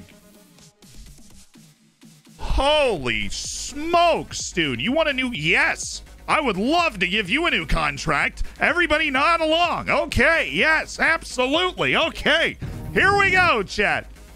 Here we go. Wow, 6 months. Glad, Eddie Oscar. Thank you for the 6. I appreciate it. And an anonymous gifter gave Alex a sub. Well, Alex, welcome to the Hammers. Pumpster, thanks so much for the 9 months as well. Highway robbery for our 3rd center back there. Oh, now it came through. Okay. Thought I might have ruined it. 6 months glad. Shoden's now an influential player, and Rusu has been demoted to an influential player in the locker room. Interesting situation. Victor Leandro continues to be amazing. Good for him. And we already offered a contract to Manuel Oberschmidt for 5 years to 2033. That's insane. Oh. Oberschmidt underpaid. He's a Dorfer through and through. He's been here since he was 16 years old. He's a Dorfer through and through. Very young youth team signing. Same time Pedri joined Barcelona, even though he wasn't the youth intake guy for us. He's a Dorfer through and through. He believes in Floridsdorfer and winning Champions Leagues in this shirt. Stadium development's coming along well. Everybody's really looking forward to it. Can't wait to play at the new Yzda with 28,000 plus seats. We're going to pack that place. It's going to be sick. I'm looking forward to it. Oh, wow. The takeover's done. Wolfgang Schacher has successfully completed his takeover, replacing former president Thomas Wagenhofer. Relishing the prospect. Personal message following the takeover. Okay, I want to thank you for your patience. This is from Wolfgang. Oh, look at Wolfgang. Ooh, look at that stash, yo. Look at that stash. Love it. Oh, my goodness. Wait. Scott Candage, our general manager, left the club. Scott, I'm so sorry. Scott Candage was a part of the board. We're going to be able to hire an actual general manager, though. Like an actual director of football. But F's in the chat for Scott. Scott was a member of the, he was a member of our, I know, Scott. F's in the chat for Scott. He's been sacked as part of the takeover. Wasn't our decision, Scott. Wasn't our decision. You were part of the ownership group and also the general manager of the club. The replacements are Julian Weber and Andreas Stuger as the directors of the club, along with Wolfgang Scharer. And now we'll have a meeting about, he wants to work within the payroll budget. They're just, showing me would like to give an update on the club's long-term vision. They want to challenge for the Bundesliga title in the 2031-32 season. I think we'll be doing just fine with that. New president Wolfgang Schacher is here. Exciting time for the fans. I'm keen to build a new relationship with the people running the club. Wagenhofer, who's been with us since the beginning, is out. Schacher is in. No investment in the club at this time. Seems like it was just, I think he was actually already on the board and just was looking to take over. So Schacher is the new president. We can go hire a director of football. Scott, I'm sorry, my dude. To be fair, I sucked. No, I know you redeemed it because you were trying to I'll do everything I can. Right, is what you said, to make sure that this guy is able to contribute something. Been on this team so long that Zealand put me out to pasture to play with the amateurs. Cap, thank you for the 25. Over 2 years. I would never put you out to pasture, man. Wouldn't do that. I couldn't do that. Nicolas Guzman, Lars Aslan. Apparently incredibly hyped up. I am a little skeptical. He's also on loan, so we can go for the scouting move now. Doesn't like big matches, doesn't like pressure. That's what we're looking for out of older players, is the ability to handle those situations. So I'm not really super high on signing somebody that can't. Cristana, Mateus Enrique. It might be 30 years old, but he actually is available for cheap and is a balanced, supreme playmaker with a Brazilian cap that I did not expect to see when I looked up at his international play. What, you telling me we didn't get a $1 billion transfer budget? No, but shout out to Wagenhofer, though, for investing in the improvement of the stadium. That was not even something we'd asked for, an improvement to the stadium. They said they were going to add 2,000 seats. Later, they came back and said they were going to add 10,000 seats, which that was after our Champions League run. And that's just a super cool move by Wagenhofer. He will be fondly remembered. But Schacher is going to take us, through to the next era. He's got that, he's got that grind set. He has that grind set. I was watching, who was I watching there? Conrad Leimer, I think. I don't remember. Chelsea leading the Premier League. Leicester is a point behind City, ahead of United and everybody else. All right, I do need to go for director of football. Hold on just a darn tootin' second here. Hold on just a darn tootin' second. We got to go take a look at our staff. Amar Dedic, what's up, dude?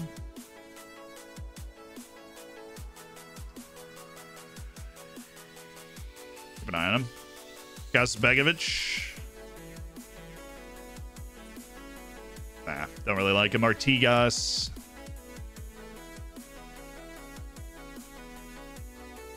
Good enough to stay on that list. And Sergei Mitrofanov. Got a feeling that potential might be a little lower this time. Staff search. Looking for a director of football, otherwise known as a general manager in the American version of the game. And negotiating. 3. We found 3. Well, we found a lot more than 3, actually.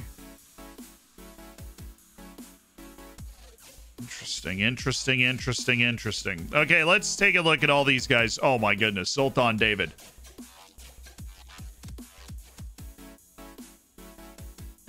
Sultan David. Eric Naj. Not quite as good. Paul Bishop.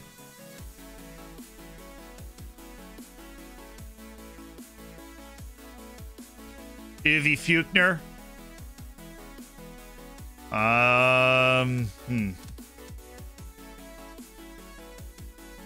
Region staffer. Yeah, region staffer always correct. Zoltan David might be the dude. Paul Bishop is actually the best one. So we're going to look to sign him. But, oh, they want silly money. Do all of them want... They probably all want the same amount of money, right? David wants a little less. Eric Naj. Ivy Fuchner. Sounds like a German director of football already, right? Joris Madison's doing it at Willem too. Oh my. Oh my. I don't want you as a technical director. I actually want you as a general manager. Even though I don't have a technical director, Joris Madison, he's actually a better general manager than he is a technical director. So I want you to be a general manager. I'll offer you the max salary I can. Okay. I'm assuming you want crazy money. Actually, we might be able to swing this. No, it's going to be tough. This is going to be tough. This would require some bonuses, I think.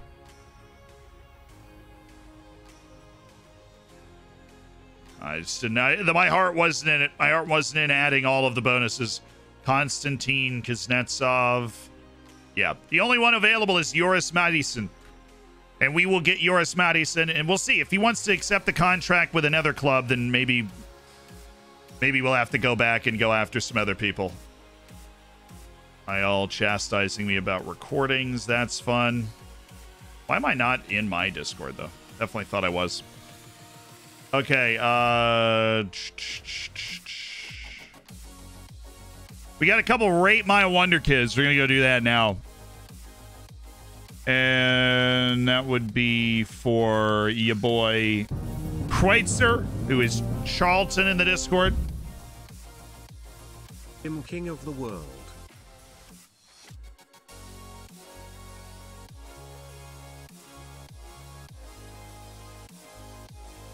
The lookup was refunded for Nunez. Oh, okay.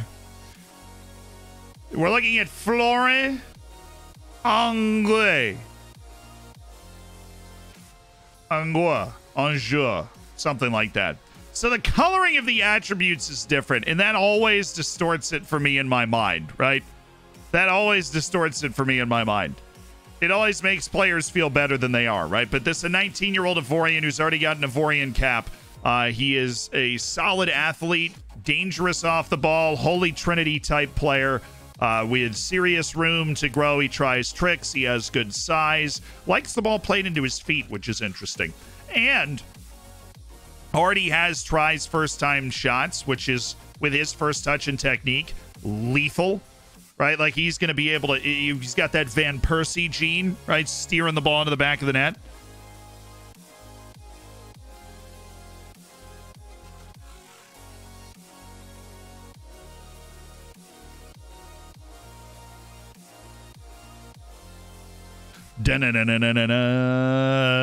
Rating 1 out of 10. I like reserved, resolute, excellent personality, media handling style combination.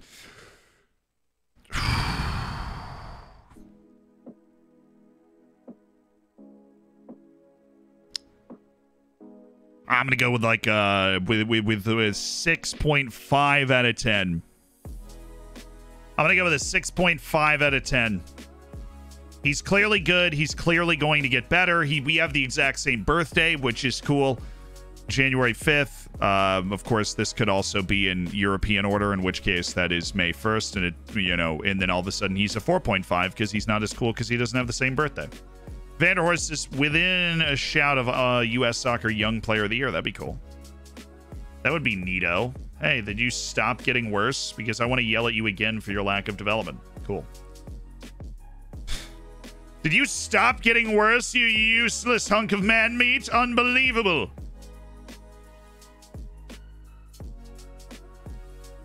Oh, he doesn't actually have good potential? How do you have the name Gert Notteboom and not have good potential? Holland's been a physio at Austria. He's about to retire. Cool. Youth intake preview. Hey, says an excellent youth intake. And yet our ratings are B, C, C. What do you have, one good center back? Could be a real golden generation. Oh, by the way, we are expecting there to be one good player that comes out of this. Just thought you'd be interested in that fact as well. All right, Austrian Player of the Year shortlist. We've got a lot of different players. Novice is at the top of the list, or Bjornsson, Rusu, Simikaz. Simikaz has been really good. That's a really tough rating to get. Luca Kronberger of Rapid Vienna. So that's why they want me to sign him or bring him up to the national team, is because he's playing really well. Then Kovalenko. I vote honorably, but it looks like we might be able to win that award. Player of the Year in the world: Martin Odegaard, Yusuf Makoko, Ilaix Moriba, Manuel Locatelli, Erling Haaland, Lautaro Martinez, that German region, Alain Ferdinand, Alisson, João Felix, and Vinicius Jr. I'm going to go with Odegaard because he is coming in at the top of the ratings, and these three guys are coming in at the top of the ratings, so maybe that says something about the competitiveness of the Bundesliga, but who am I to judge? Ilaix Moriba, Karuma. There you go. You are third for FIFA Best Men's Player of the Year. I always get excellent and it changes day of. Interesting. Maybe it's a golden generation because we have a bunch of dudes with 3-star potential. Yeah, there we go. 5-year contract for Manuel Oberschmied.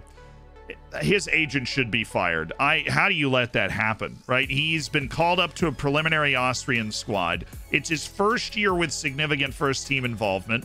We're seeing massive development on the training ground and a dramatic increase to the amount of trust that the coaching staff is giving to him. And you sign a 5-year contract for well below the average wage of a starting player on this team. You gotta fire your agent at that point. Like, you gotta, whoa, yes.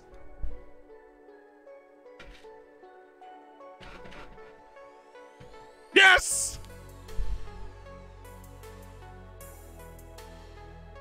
Yes. How do you vote on awards? I don't know. They come in through your inbox. Maybe you just have to reach like a certain amount of reputation or something, and they come in through your inbox. Ahmed Afifi, identified at Pyramids, that like plastic club in Egypt, but I don't care. Ahmed Afifi is here. Samiotis. Oh, we found a cap of his potential. Never mind. We're not nearly as excited about Odysseus Samiotis. Widiaton Samipak of Aberdeen, of course.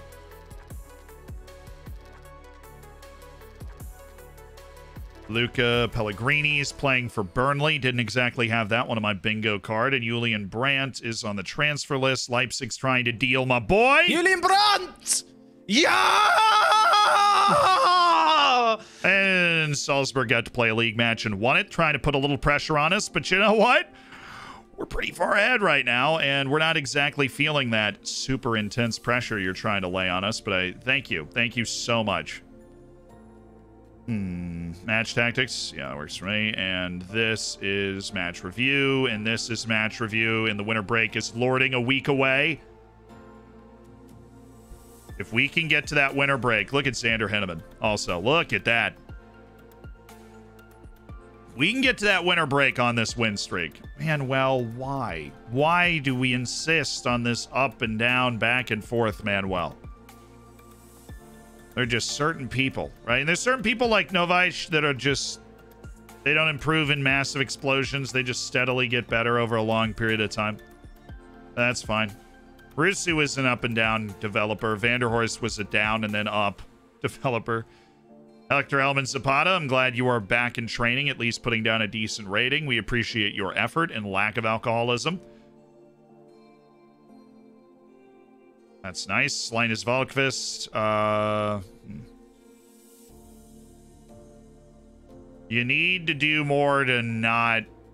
Dude, Zoltan, like, what is this, man? What is this, Zoltan? What do you mean you're not... Sorry, I forgot you're developing like an absolute madman. You're right. At least Kimyon Q stopped getting worse. Aliyu's getting worse? I mean, it's like an epidemic. Now all of a sudden... It's not an epidemic. It's the same couple of players. It's Balaz, it's Garzone, Kim, Zoltan, and Aliyu. It's all the... In most of the players, we're seeing steady improvement out of.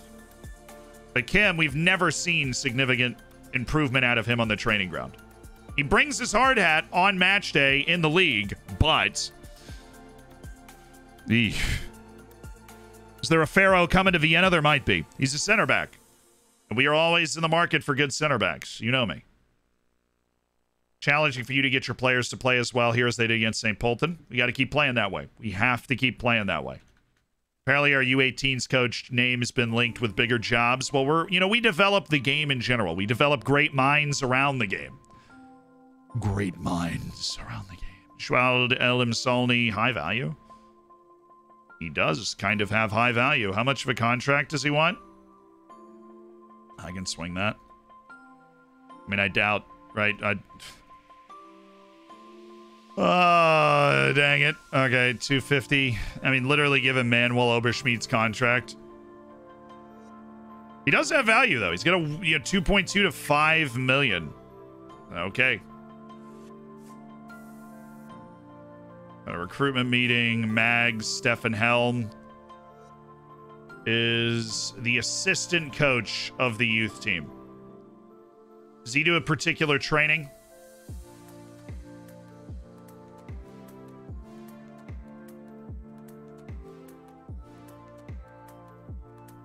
There he is, Max Stefan Helm. He's not needed. No, not needed for training specifically. So if he ends up moving, don't hate it. Oh, we have 4 needs, allegedly. Marcelo Castagna, already on my short list. Musa Dembele. Well, the wage demand's high, but it's also Musa Dembele.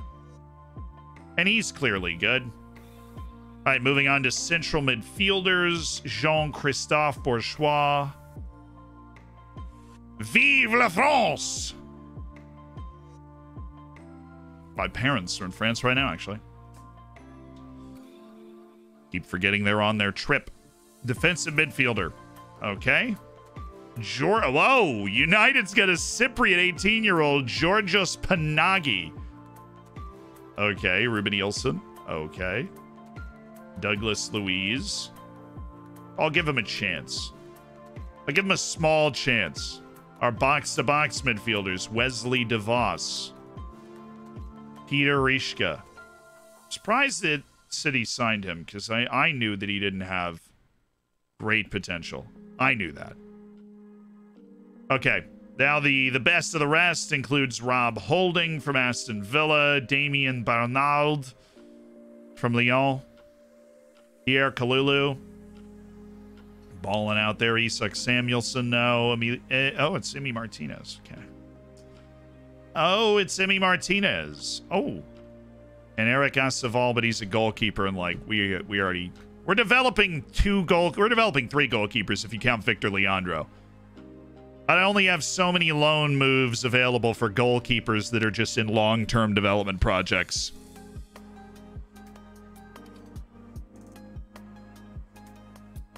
To Mombots in France when that happened? Oh, my dad took her on vacation for her birthday, I think it was. Big surprise vacation. I think it was. It was for her birthday. Sabata with a tweaked groin. Oh, no. Hector Hellman, what are you going to do? Go to the bar, perhaps? This is a Sunday game. I'd be surprised if he showed up. Do.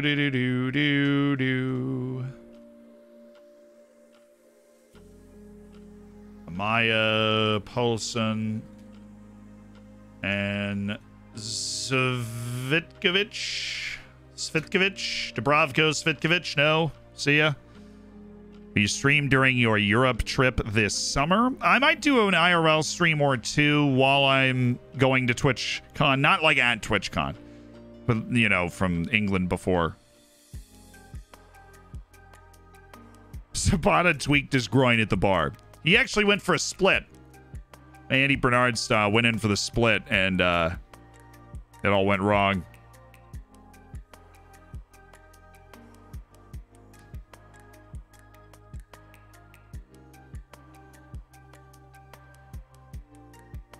There you go, Giordano Punzi. We've got Giordano Punzi on our futures list. He can stay there. Georgi Yordanov.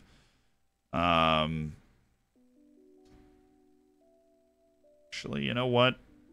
You are going to stick around in the short list, Georgie.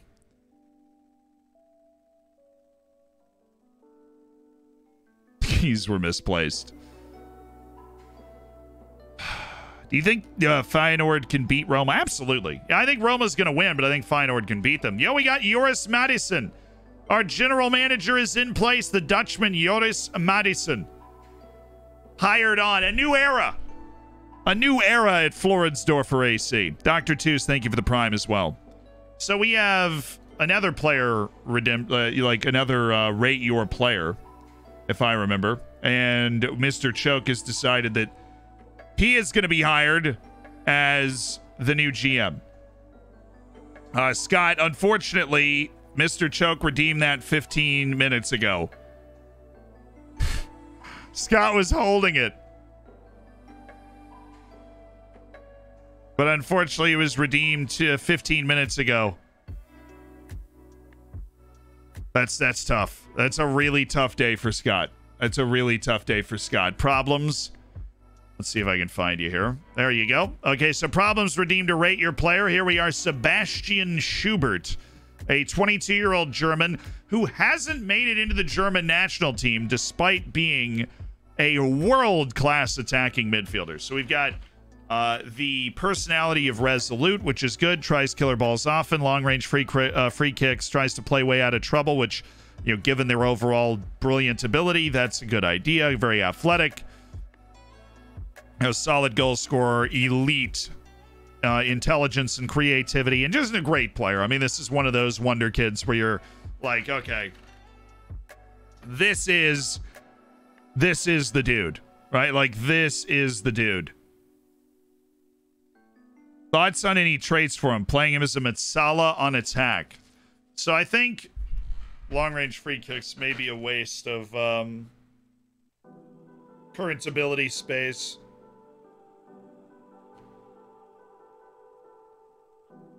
So if he's a Metsala, then you want him to cut inside? You don't want him to cross, right? So if you play him as a Metsala, have him cut in from that side as a trait. And so that when he picks the ball up, he'll cut in, right? And dribbles more is obviously. You could also train a finishing trait, like rounds keeper or something if he gets in on goal a lot. And honestly, takes first-time shots, rounds keeper, and places shots would all probably be effective, but first-time shots and rounds keeper would definitely both be effective with his ability. Or lobs keeper, because he definitely has the flair for it. Definitely has the creativity to be able to lob the keeper on a regular basis. That's something that Kim does not have nearly as much creativity as that dude. 9.5 out of 10, by the way, on that player. Basically immaculate. Just a tremendous player.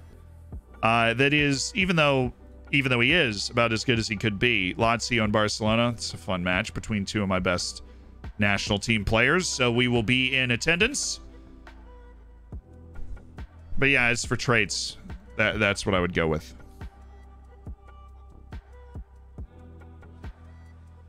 I got Regen, 18 years old with similar ratings. Well, it's nice play. Nice play by you. Conference League Finals in the Air Albania Stadium. I knew it was in Albania. That's cool for Albania to be able to, like, host, right? Like, that is cool for them to be able to host a major final. That's cool. I like that they spread those around. I usually like that they spread those around. Usually. Let's get Paulo Cesar a rare start. Here, we're going to give him a very rare start. What's the more important league match? Definitely Wolfsberger here. So we're going to go with, like, basically a full starting lineup. Novish, Nadadvari, Rigel, Torbjornsson. Except Rigel's out. Linus Volkvist is in. Cesar, Axel Perez, and Kim Yun-Kyu are going to carry the load today with Rusu and Mate Balas, the normal pairing up top. David Shestak actually is going to be in for Axel Perez so that we have a nice bit of room. Nice bit of breathing room. Do we have any other strikers around that we could bring up for this? Kuba, Perez, Aliyu, Vanderhorst, Rodriguez. Going to drop somebody. We're going to drop Christian Kuba from the... Oh, no, we don't have to drop somebody because we need a deep-lying... midfielder. We're just going to make that Carlos Garzon. Welcome back to the lineup, Carlos. Okay, opposition instructions. Oh my. Okay, they're sagging off us here. We're going to work on Sunday Madu type mark, and we're going to work on a Patrick Schmidt type mark and a Kai Stratsny close down. Because apparently he is a... Why is my phone on loud? He's a serious difference maker with his passing. And he's in a more dropped-off position, so I don't want him to be able to drop off and then pick out those long balls without us just getting in his way. Drop you back there. Shodin's not starting, so we're set. And that's the only change. That is the only change. Okay, let's go get it. Match day against Wolfsberger.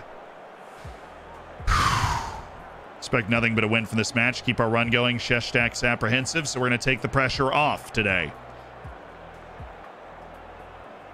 We're strong enough to withstand bad moments? Absolutely. At the Ernst-Happel-Stadion in Vienna, Austria, it's Floridsdorfer AC and Wolfsberger.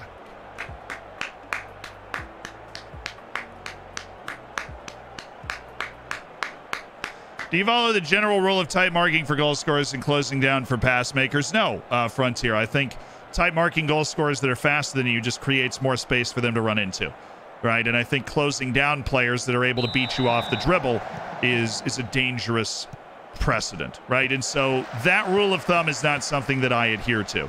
Now, if you have the ability physically and mentally to tight mark their top goal scorer, then I would do it, right? Like we tight marked Lewandowski, right? Because he was so old and slow when we played against him. He was 39 years old, and we had a really young, sprightly, athletic back line, and so we thought, oh, you know, just tight mark him.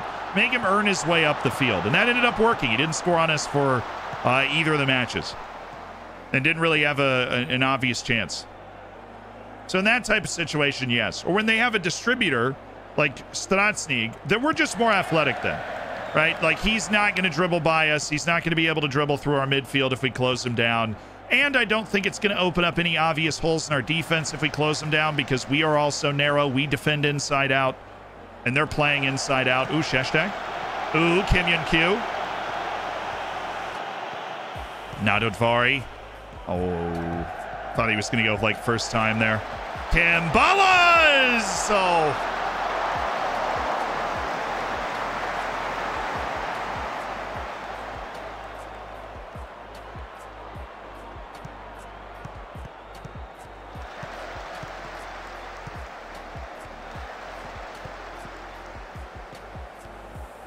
Nadadvari. There you go. Shestak. There we go. Rusu. Kim Yun-Kyu.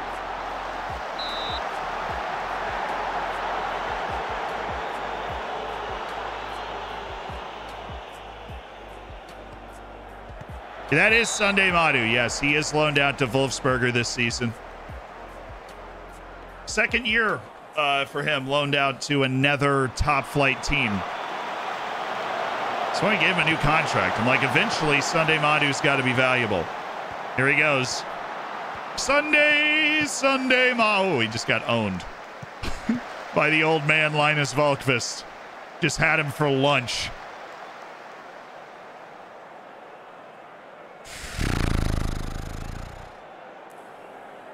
Should you press the best players in the world like Rashford, Doku, like those real world-class guys? If you can, right?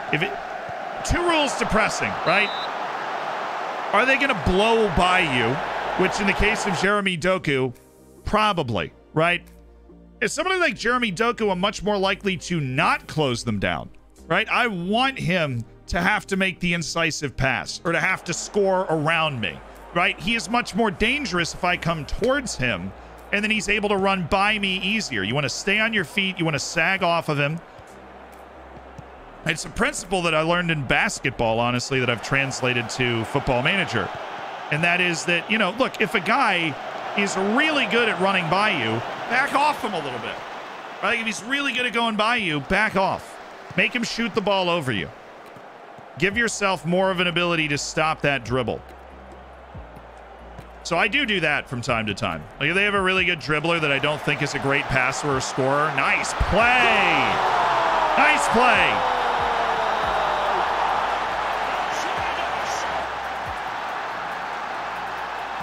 I do it to Junior Adamu. I'll just not type mark Junior Adamu because he's not a good goal scorer. He's just really fast. I'll actively turn off type marking for him because if I want somebody to get a chance, I want it to be him. That was lovely. Rusu glancing ahead to David Sheshtak, and we are humming like a well-oiled engine.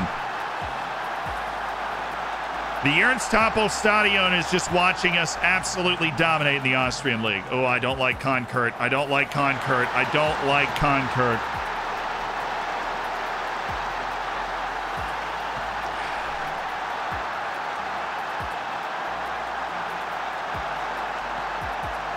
That's why I don't like Konkurt.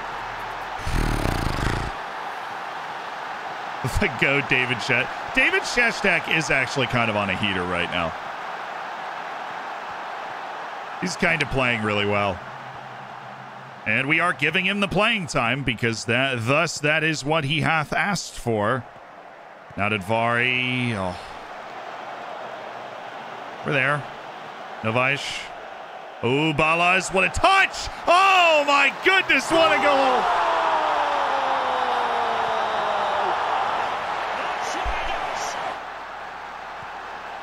What a goal!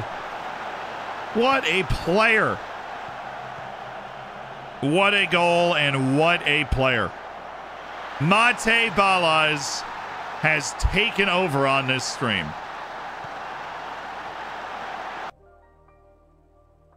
He's played on side by their left center back.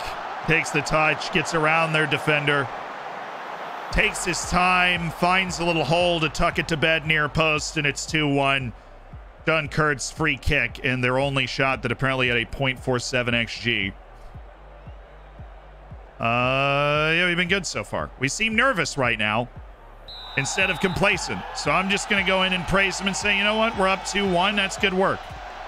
That is good work. I feel like we could just put out any combination of players in the field right now and get a good result, though. And we're that hot. Rusu. Nadadvari. Don't like the... We have a couple of yellows. Garcon, Nadadvari. Don't like that. Guys that are in tackling positions.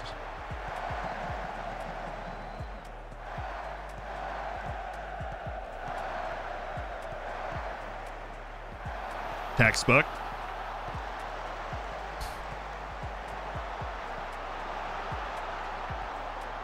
Torbjornsson, dude. What are we doing? What on earth is happening in this entire play?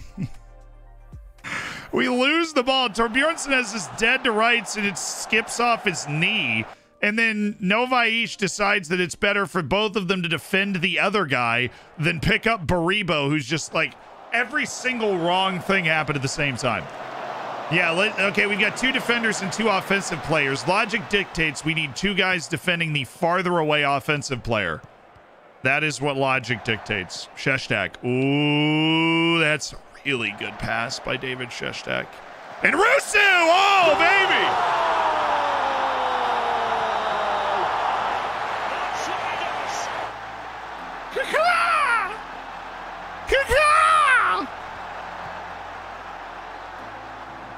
Soaring through the air, Paul Rusu.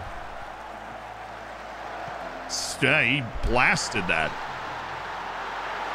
Blasted that.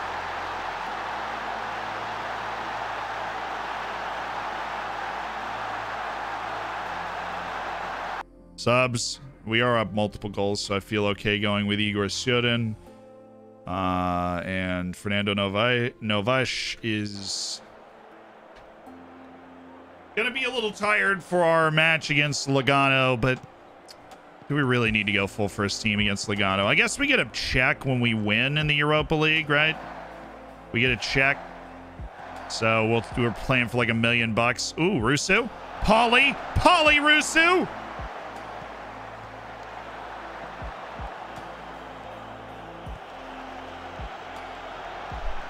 Fiddlesticks. High plays. Scott says I blame the new general manager. It's completely understandable, Scott. Mr. Choke needs to be anointed. Oh, Rusu's in. What a last-ditch challenge.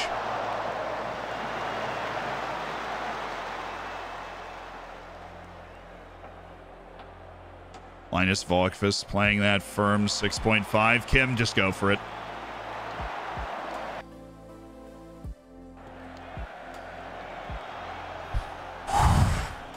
He hit that so hard.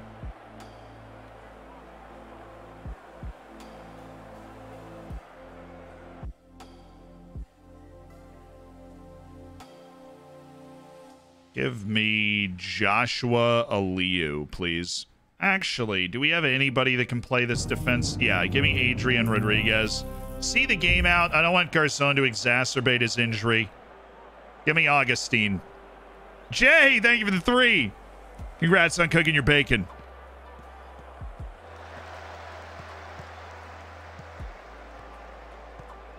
Sheshtak with the Modric-esque performance. Okay, we need to cool on the with Sheshtak love a little bit. The much maligned mercurial David Sheshtak once again doing just enough really to prove his worth to the team as a quality player. Almost a year already. Time is flying. And it doesn't slow down either. Scalar J, but thank you so much for the 10 months, the Prime. I appreciate you spending Jeff Bezos money. Lord knows Jeffy B doesn't need another yacht, right? And you've spent $50 of Jeff Bezos money if you've used your Prime every month, and that's awesome. Love Sheshtak, hates Zapata. I'm kind of like that meme with Gordon Ramsay where he's like, oh dear, oh dear. That's me with Zapata. And then I just keep calling Sheshtak a donkey. But there we go, 3-1 against Wolfsberger. We survived a direct free kick goal against us. We continue to just absolutely cook in the league. Feels like there's a maturity in this team. It feels like there is a maturity in this team. A real maturity. Zapata didn't play today because he was injured, not because he skipped the match. That's an important distinction. The Ernstapel-Stadion. Dude, stop raising Bala's fitness concerns. He's starting the next 2 matches because I want him to be happy, okay? Why'd you decline the Wolfsburg invitation for a head coach interview? I'm no interest in leaving my job. I'm happy where I am. Rusu did have a good game. Appreciate you asking. And we continue to dominate the Austrian Bundesliga for the first time. We've won the league before, but it certainly wasn't domination, and it came down to like the final day. And then we didn't win the league last season. We finished 3rd, and now all of a sudden our team has matured. We're playing with confidence. Hopefully all 3 of these players are happy with the playing time they're getting. Sheshtak, Zapata, and Balas are happy with the playing time they're getting. That is our goal. To appease those lads while continuing to win matches. because I think we're going to want to give Sheshtak another contract, because if I sell him, I want to sell him for true value. The issue with giving him another contract is that I'm also reconfirming the amount of playing time that he wants. It's just a little perilous to me. Sildea stays in the target list. He's one of the guys we're tracking with more interest because high potential, low valuation from his club because he's in Romania. David Shestadona. It's officially getting out of hand. This is just so fun to watch. Watching a 22-year-old improve as aggressively as Christian Kuba is. Look at his value. He's valued at $28 to $34 million. He's the highest valued player on our team. Is little Christian Kuba. That is actually the highest value on our team. Yeah, it is. He is... Oh, he's just a very well-rounded player. His passing, his vision have gone up a ton. Let's create an extra focus for him. Rename the GM. Thank you.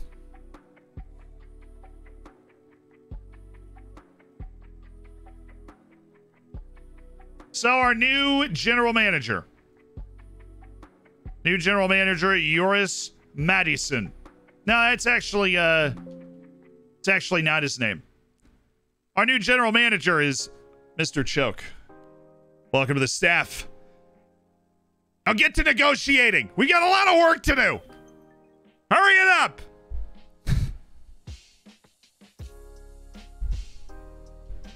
How many Austrians do you have in your... Yes, boss. I'm on it. We'll try my best.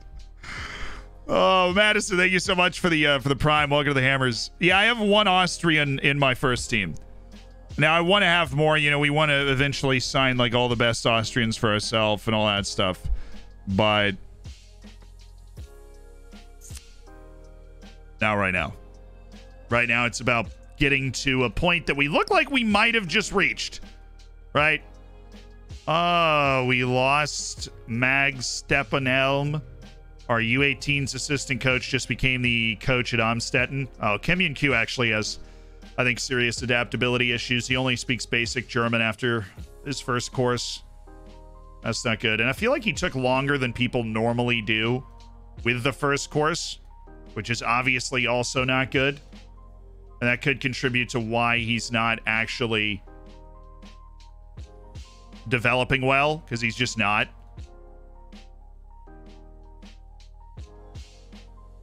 Give me that. Except this is for the youth team, and there's still 6 people. That's really nice. 3 people. All right, how's your coaching attributes? This person, Oren Thompson, 28 years old, looks pretty good. U18 assistant coach, please. Oh, yeah, he asked for more money. I hate that. What if I gave you 4 years? Oh, okay. Oren Thompson. Easy. Oh, no. Well, we are about to hit our winter break, so if there was any time for you to sprain your knee ligaments, this is not a bad time to do it, Novash. Because we've got a match in the Europa League that is really just a revenge tour for us. And then we have a match in the league, which is away to a team in the bottom third of the league. Now, you always got to respect away matches in the league, Hartberg, but we get revenge. We should be able to do this without Novash, is what I'm saying. So Liverpool beat Rennes, Stade Rennais, Valencia beat Olympiacos, Inter beat Vitoria, Borussia Dortmund beat Sparta Prague, Benfica beat Monaco, Chelsea and Galatasaray drew, Lazio beat Barcelona, and Wolfsburg beat Rapid Vienna. I can't imagine Rapid Vienna's having a fun time in the Champions League group stage. And I would be right. They finished last in their group with 1 point. They got a draw against Wolfsburg at home. And they were blasted by Barcelona and Lazio to the tune of a minus 13 goal difference. Cool. How about Leipzig? Oh, dude, Salzburg. What?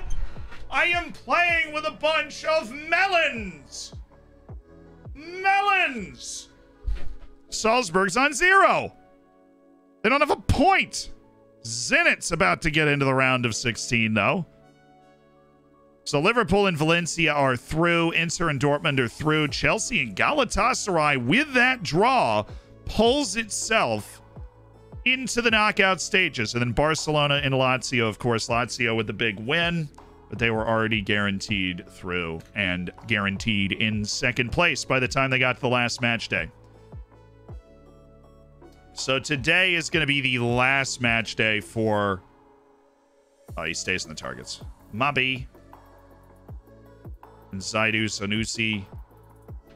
Just enough to be an emergency left back. Will you have Hector Elman-Safadable available for Lugano? We won't know until late on. He's recovering from that injury. Proud to see our assistant coach go on to a bigger job. Do you have any cause for concern about Galindo's poor form? No, we know his quality. Do we? How important will Igor Syodin be for your approach against Lugano when you consider his standout qualities? I know he can perform to a good standard. That's absolutely for certain. RB Melons. Yeah. RB Melons over here with less points than Rapid Vienna in their group. Like, I mean, okay. Salzburg was automatically in. Rapid Vienna had to go through the playoff system. They made it out of the playoff system, which is helpful for our coefficient, right? That put two teams in the Champions League group stage in consecutive years is helpful for our coefficient. The issue is that this year, those two teams were bad. They were bad. They did not do well. They were the opposite of good. And so we are going to need to carry the European baton here with a good run. That's what we're going to need to do. Kadiu? Maybe. Just maybe. And Gerhard the Hot. That's worthy of another scout because the value's there, but the potential is not.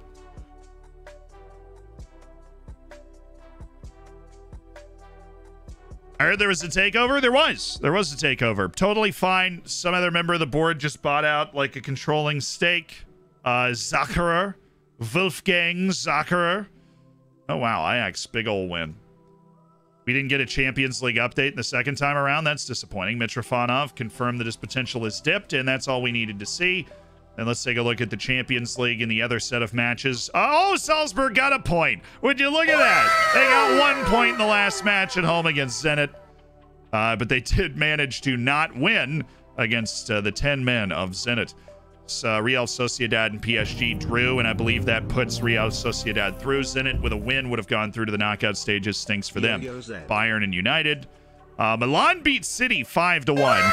If you check that out. And Real Madrid and Basel with the draw. So there's an inquest going on. Ajax with the big win. And Juventus beating Wisla Krakow. Of course. So it's Juventus and Borussia Mönchengladbach. Ajax comes up one short. City, Milan, and Real Madrid's going to the Europa. Real Madrid's going to the Europa League. Because they could not win against Basel. Milan had to beat Man City, and Real Madrid, all they needed to do was beat Basel. And they couldn't do it. And they gave Basel their first point of the entire group. And now they're going to the Europa League. Can you imagine how explosive Twitter would be if that happened? Bayern and Man United clear of Genk and Porto. Porto kind of in the mud there. PSG and Real Sociedad through Zenit with a very good effort. But they drew. Salzburg's draw was actually huge and limited them massively. Because if Zenit won that match, they would have gone.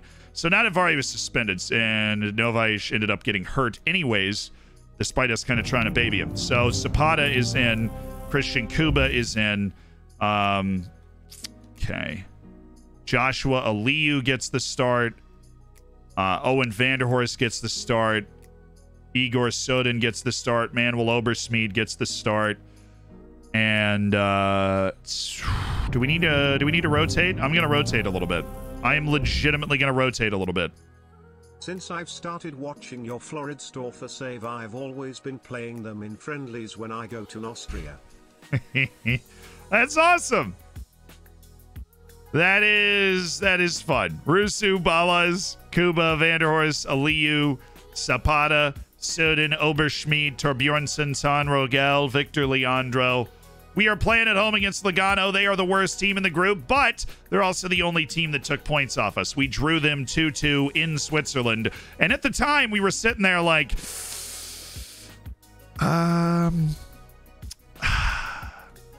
believe those were the exact noises we were making. I'm a little nervous about it. So I would like to go get some revenge, go make us $1 million by picking up a Europa League win. Expect nothing but a win from this match. Pressure all day, every day at the Ernst-Happel Stadion. Injuries happen. Yeah, look, we've got our we've got our winter break for like 2.5 months coming up. Novi shall be fine. He said flexibility, versatility with Aliyu, absolutely.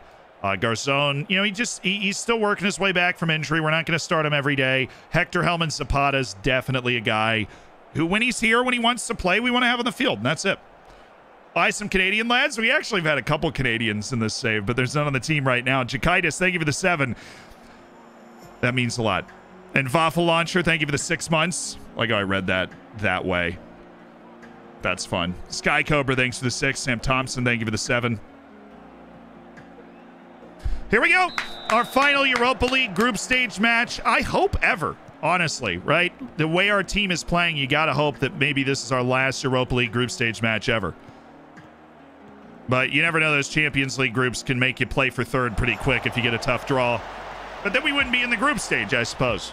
So let's make it a good one. We've already guaranteed first place because of our 2 wins against Copenhagen and Soltavaregem apiece. But these lads from Switzerland are the team that gave us the biggest problems so far. Even though they have given absolutely no one else a problem, they found out a way to give us a problem. And they did that by scoring 2 freaking goals. Oh, here we go. Ballas didn't really make a run there. He can make up for it, but... Oh, the pass to the top of the box. Kuba's there. Christian Kuba. Aliyu. Rogel Ballas. Offside. Dang it.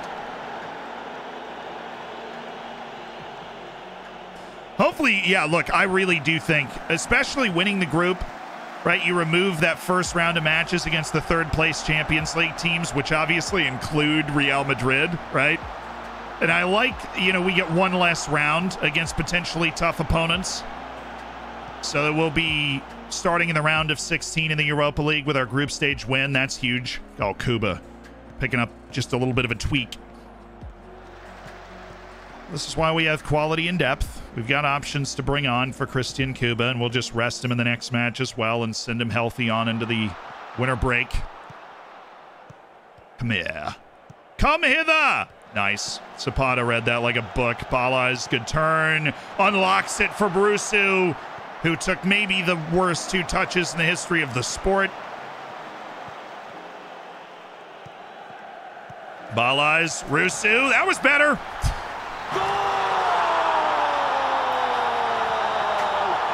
That was better. That's better. That's much better. Those were better touches. He controlled the ball better that time. How has Henneman done this season? Saw you was saying he was bad. Okay, so I recorded that video like a week ago, right? Since then, Henneman has averaged about a goal a game. He's been really good. He's developing really explosively early in his career. In general in the last month, and I'm working on improving set pieces because of the board. I've seen stuff about putting a tall guy with good heading at the near post of corners. But how tall is tall? Totally depends on who you're playing against, right? I would say at the level I'm at, if you've got at least 16 jumping range. See, you can only... I never sign just for height, right? I'm never going to play a worse player just because they are taller. It is a factor in making them a better player, obviously, but just like, I'm never going to look at a player and go, oh, I think he's going to be worse for our team overall, but I want somebody tall for these set pieces. The height is relative to the teams you're playing against, right? Our tallest guys used to be 13, 14 jumping range. Now our lead center back is 18 jumping range. That is high at any level. 16 jumping range at this level is good enough. But you basically just take your 2 tallest players and put them at the near post. And based off the bend of the ball, you put the tallest player at the receiving point of the bend of the delivery, right? So if it's an outswinging corner, you want your tallest person farther away from the post. Oh, is he on? He might be on. He is not on.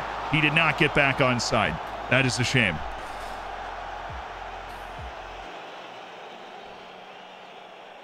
Yeah, no, look, the reason I'm referring to height as jumping reach is because height does not matter. Jumping reach matters, right? In my theory that the taller a player is, the faster they can reach their jumping reach, because jumping reach is uniform, right? So if you have 20 jumping reach, you're reaching the same height. But my theory was that if you're taller, you can reach that height faster because you're already closer to it. That's not how it works. The only thing that matters is your jumping reach. Height does not matter. If you are 5'4" with 20 jumping reach, you are going to be just as effective in the air as somebody who is 6'11" with 20 jumping reach. Now, strength, bravery, right? Those things matter. But just looking at what affects the height a player is going to play at, it is all jumping reach. Which is why when you said height, I was literally just referring to jumping reach. But height is the most important factor for winning those headers on corners because, yeah, heading is great. You know, bravery is great. Strength is great. But most of that stuff, you got to win the ball for it to be impactful. Right? Strength helps you win the ball, but you got to be able to win the ball for that stuff to be impactful. And jumping reach is what allows you to win the ball in the first place. Antti Karolainen only had 12 heading. But that dude was an absolute menace. No, jumping reach does not take height into it. This is one of the most common misconceptions in Football Manager. Jumping reach takes height into account. Yes.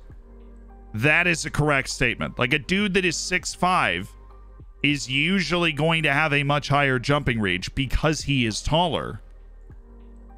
But that is because the jumping reach is uniform. Right? Everybody's 20 jumping reach is the same. Everybody's 10 jumping reach is the same. They're all reaching the same exact height no matter how tall they are. So the taller a player is, the more likely they can reach a higher height. But a 6'2" dude with higher jumping reach, right, like, is going to reach a higher point than a 6'5" dude with lower jumping reach.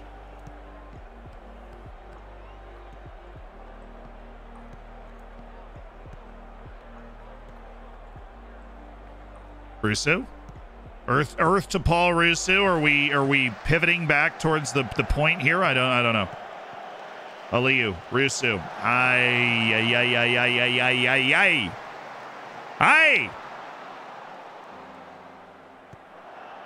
Happy that we get to put Manuel Oberschmidt out there, though.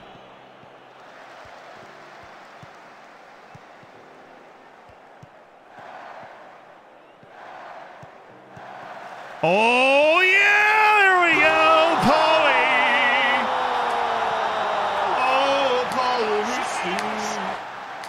Oh, Paul Russo. Oh, Paul Russo.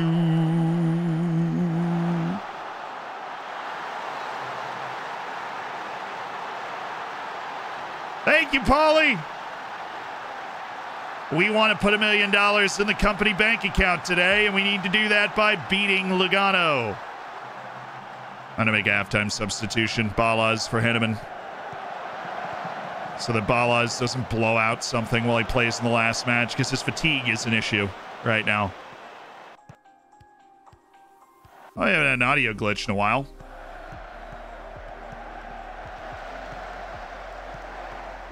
Torbjörnsson, Zapata, Aliyu, Russo, Rogel, Aliyu, oh, Vanderhorst, and there it is, Owen Vanderhorst.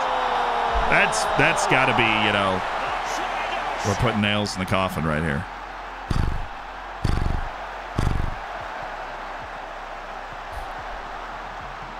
Owen Vander, he's been a little cold recently, so it's nice he's able to pop up. Nearly an amazing save by Ricardo Velho. But it's nice he's able to pop up with a goal. Because he's getting pressure now from Axel Perez for that playing time. There's always a plan B. What's that achievement? Use a pre-save match plan during a match. Oh, it kicked in!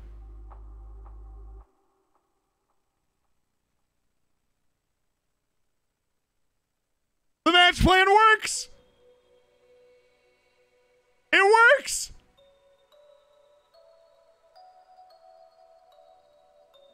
As you can see, you actually, all you have to do is set it up.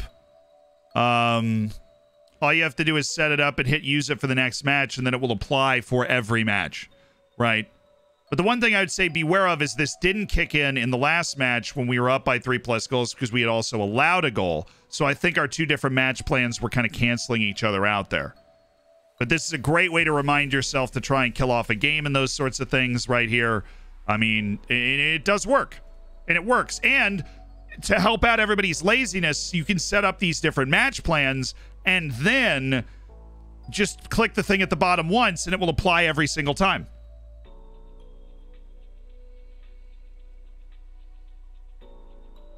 So maybe you only set it up for Euro League games? Actually, wait a second. That might be how it works. That totally, because we set it up for Copenhagen. And this is our next Europa League match. So it's per competition. That's even cooler. That's really convenient. You set it up per competition. If you make it available for a competition, it'll be there the next time you go into the competition. That makes the most obvious sense. And so it just kicked into gear for us. That's neat. I love it. Very happy with the way things are going. I am very happy with the way things are going. Thank you, Owen Vanderhorst. That's why my game glitched out. It was like, wait, we're going to have to apply this match plan. Now, that being said, yeah, we'll turn on the time wasting. And I'm going to do that. I don't think I want to go all the way. I think the issue with the match plan that I see is that you can't go back to the middle. You can either go below the middle or above it. When it comes to like pressing, you can't just press an average amount, right?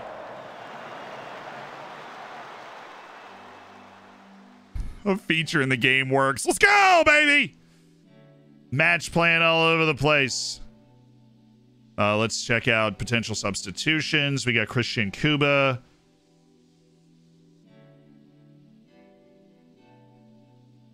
Why is Linus Volkvist in, and when did he get subbed in?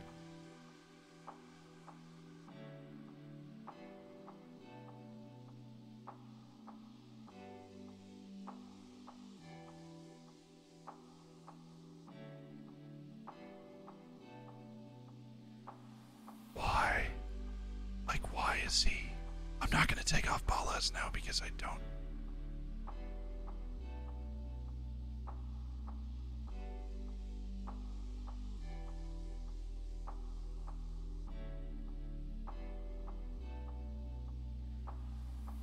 I don't have any subs set up as part of my match plan, though.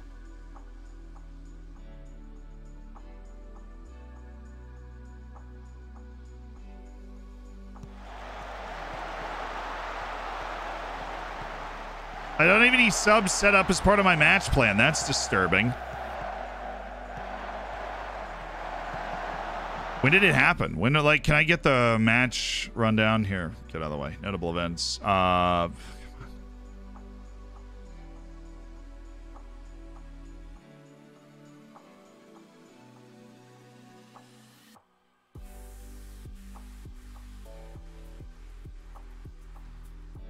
Yeah, you're right. No goals have been scored in the entire game. Thank you so much.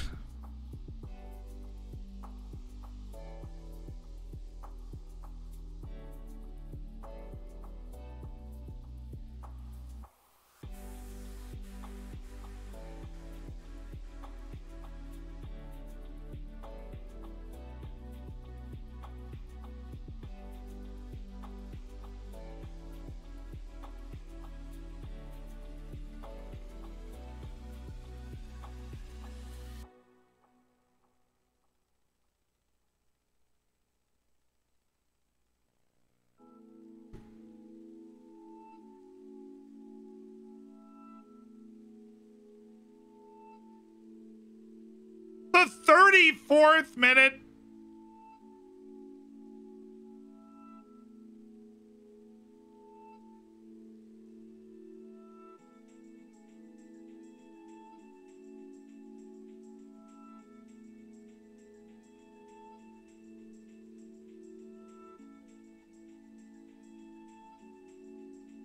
That was before we were up 3-0. This is before the match plan kicked in, dude. They just subbed out my left back for no reason. For a guy that, like, can barely play left back in Linus Volkvist. Why? The audacity of that.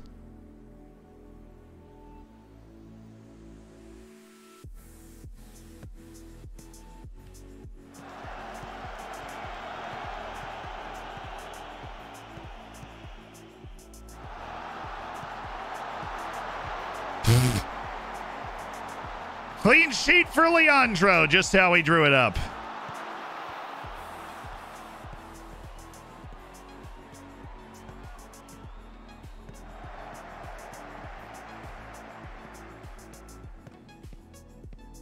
That's so weird. I was so happy about match plans for a second, and now all of a sudden, I mean, there's nothing more dangerous than allowing something to make random substitutions for your team. There is nothing more dangerous than that. Nothing. That can completely single-handedly ruin a game for you. Completely single-handedly ruin a game for you if that happens to you. Completely and single-handedly ruin it.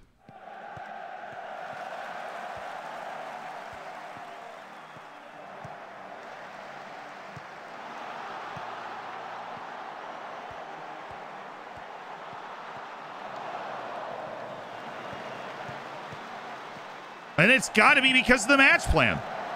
Like, am I hallucinating? I did not sub in Linus Volkvist in the 34th minute. Let's go watch.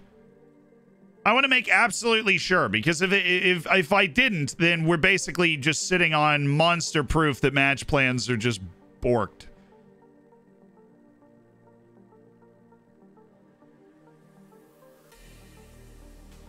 Because I have specifically said no substitutions here. So we get a 238. We're already past it. All right, so we go to... it's 17. All right, now we're 25 minutes here. We're back in the tapes. Jumping reach is the same. Everybody's 10 jumping reach is the same. They're all reaching the same exact height, no matter how tall they are. Dude, I need the freaking overlay. So the taller a player is, the more likely they can reach a higher height. They subbed him off for an injury, I think.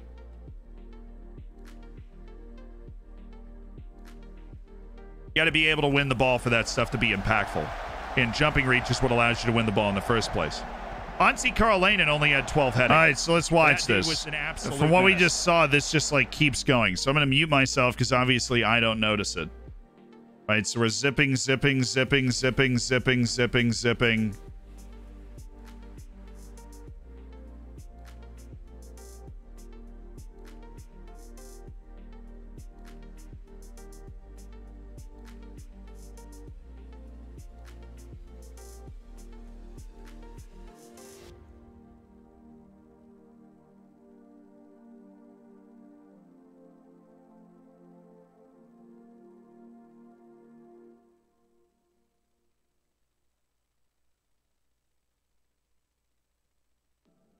Taking the slight injuries, indicating he wants to come off.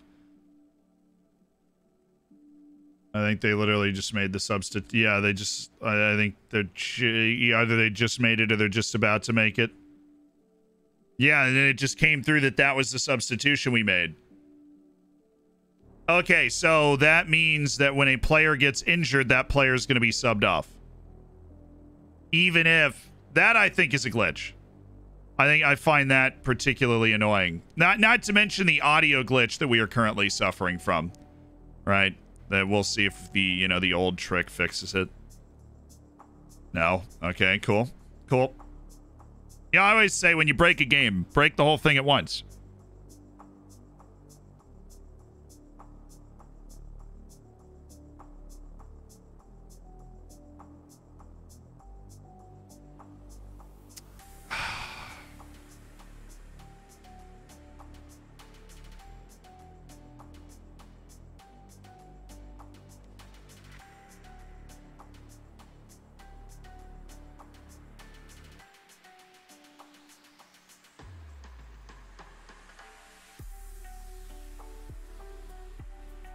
They just blew the whistle on that? Dude, we had a 2-on-1 at the halfway line.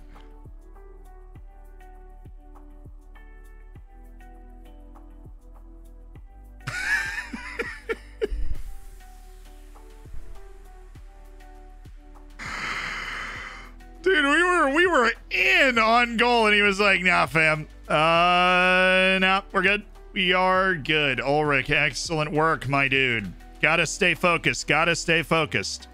Gotta stay focused.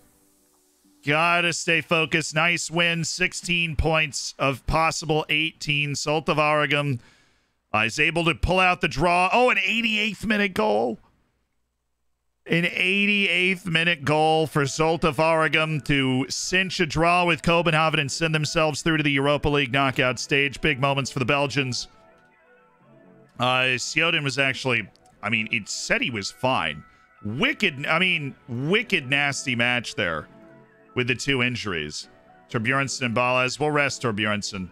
But we won't rest Ballas because we just want to play him in all these matches. And he's about to have 2.5 months to recover. How good was Owen van der Horst? I'm really pleased with the way he played, obviously. Looking better than was first feared for Igor Sjoden. But we also have, that's because we have the winter break coming up.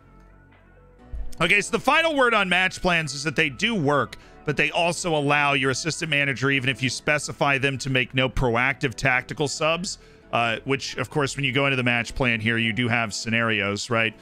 And you can select a different strategy. So, like for... Hold on. Like a different strategy. So if we're winning by 1 goal, you want substitutions for tired players. Obviously, all mine have none. But when you have a match plan active in a match, the assistant manager will make injury substitutions for you. I don't think that should be a part of the feature, but it's something you should know. Obviously, players do not get injured all that often, and that was a significant injury for Igor Sjoden, even though it looked like in the base, like the way the game was laid out, that he was actually going to be fine. But other than that, it seems like you can stop the game from making substitutions, so it doesn't look like match plans are actually that broken. Just a little annoying that they'll sub off players that are injured but can keep playing. But match plans are still effective.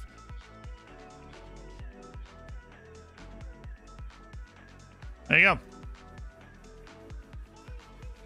So overall, I think match plans are useful for a lot of people that don't want to have to put in all of the work for both of...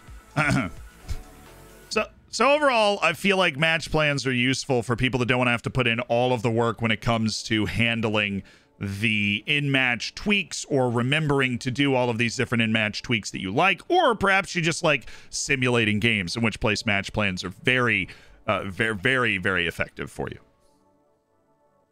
That's my full... My Peepo talk, yeah. That's my full description on the match plans. The full piece. So we do have one more match until the winter break. It is away to TSV Haltberg. And that match, we are not actually going to play today. I told you we were wedging the stream in between 2 different video recordings, and so we are actually going to head out now. Before we do, though, I want to check the score.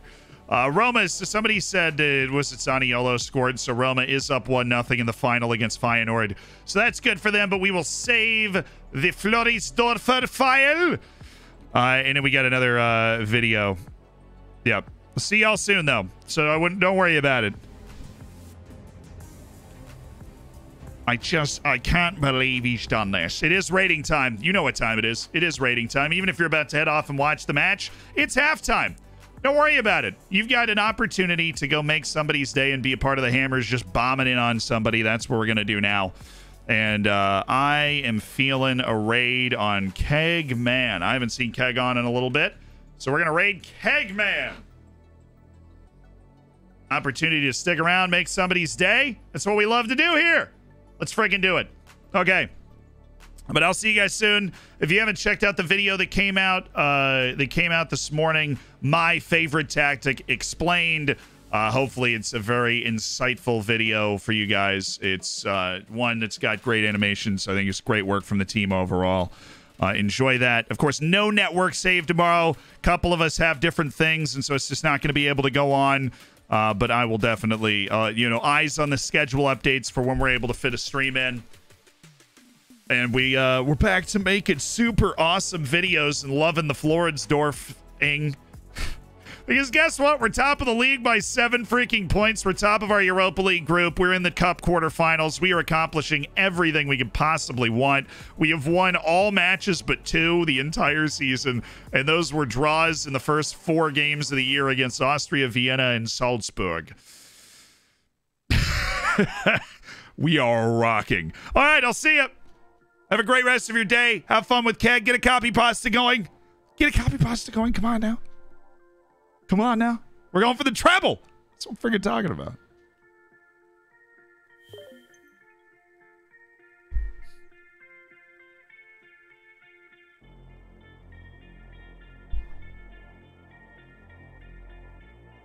All right, our word of the day is benevolent. I've heard that one before. Benevolent. Benevolent.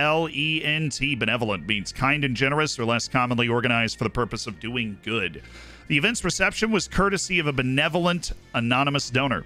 They belong to several benevolent societies and charitable organizations. Nice. See you soon.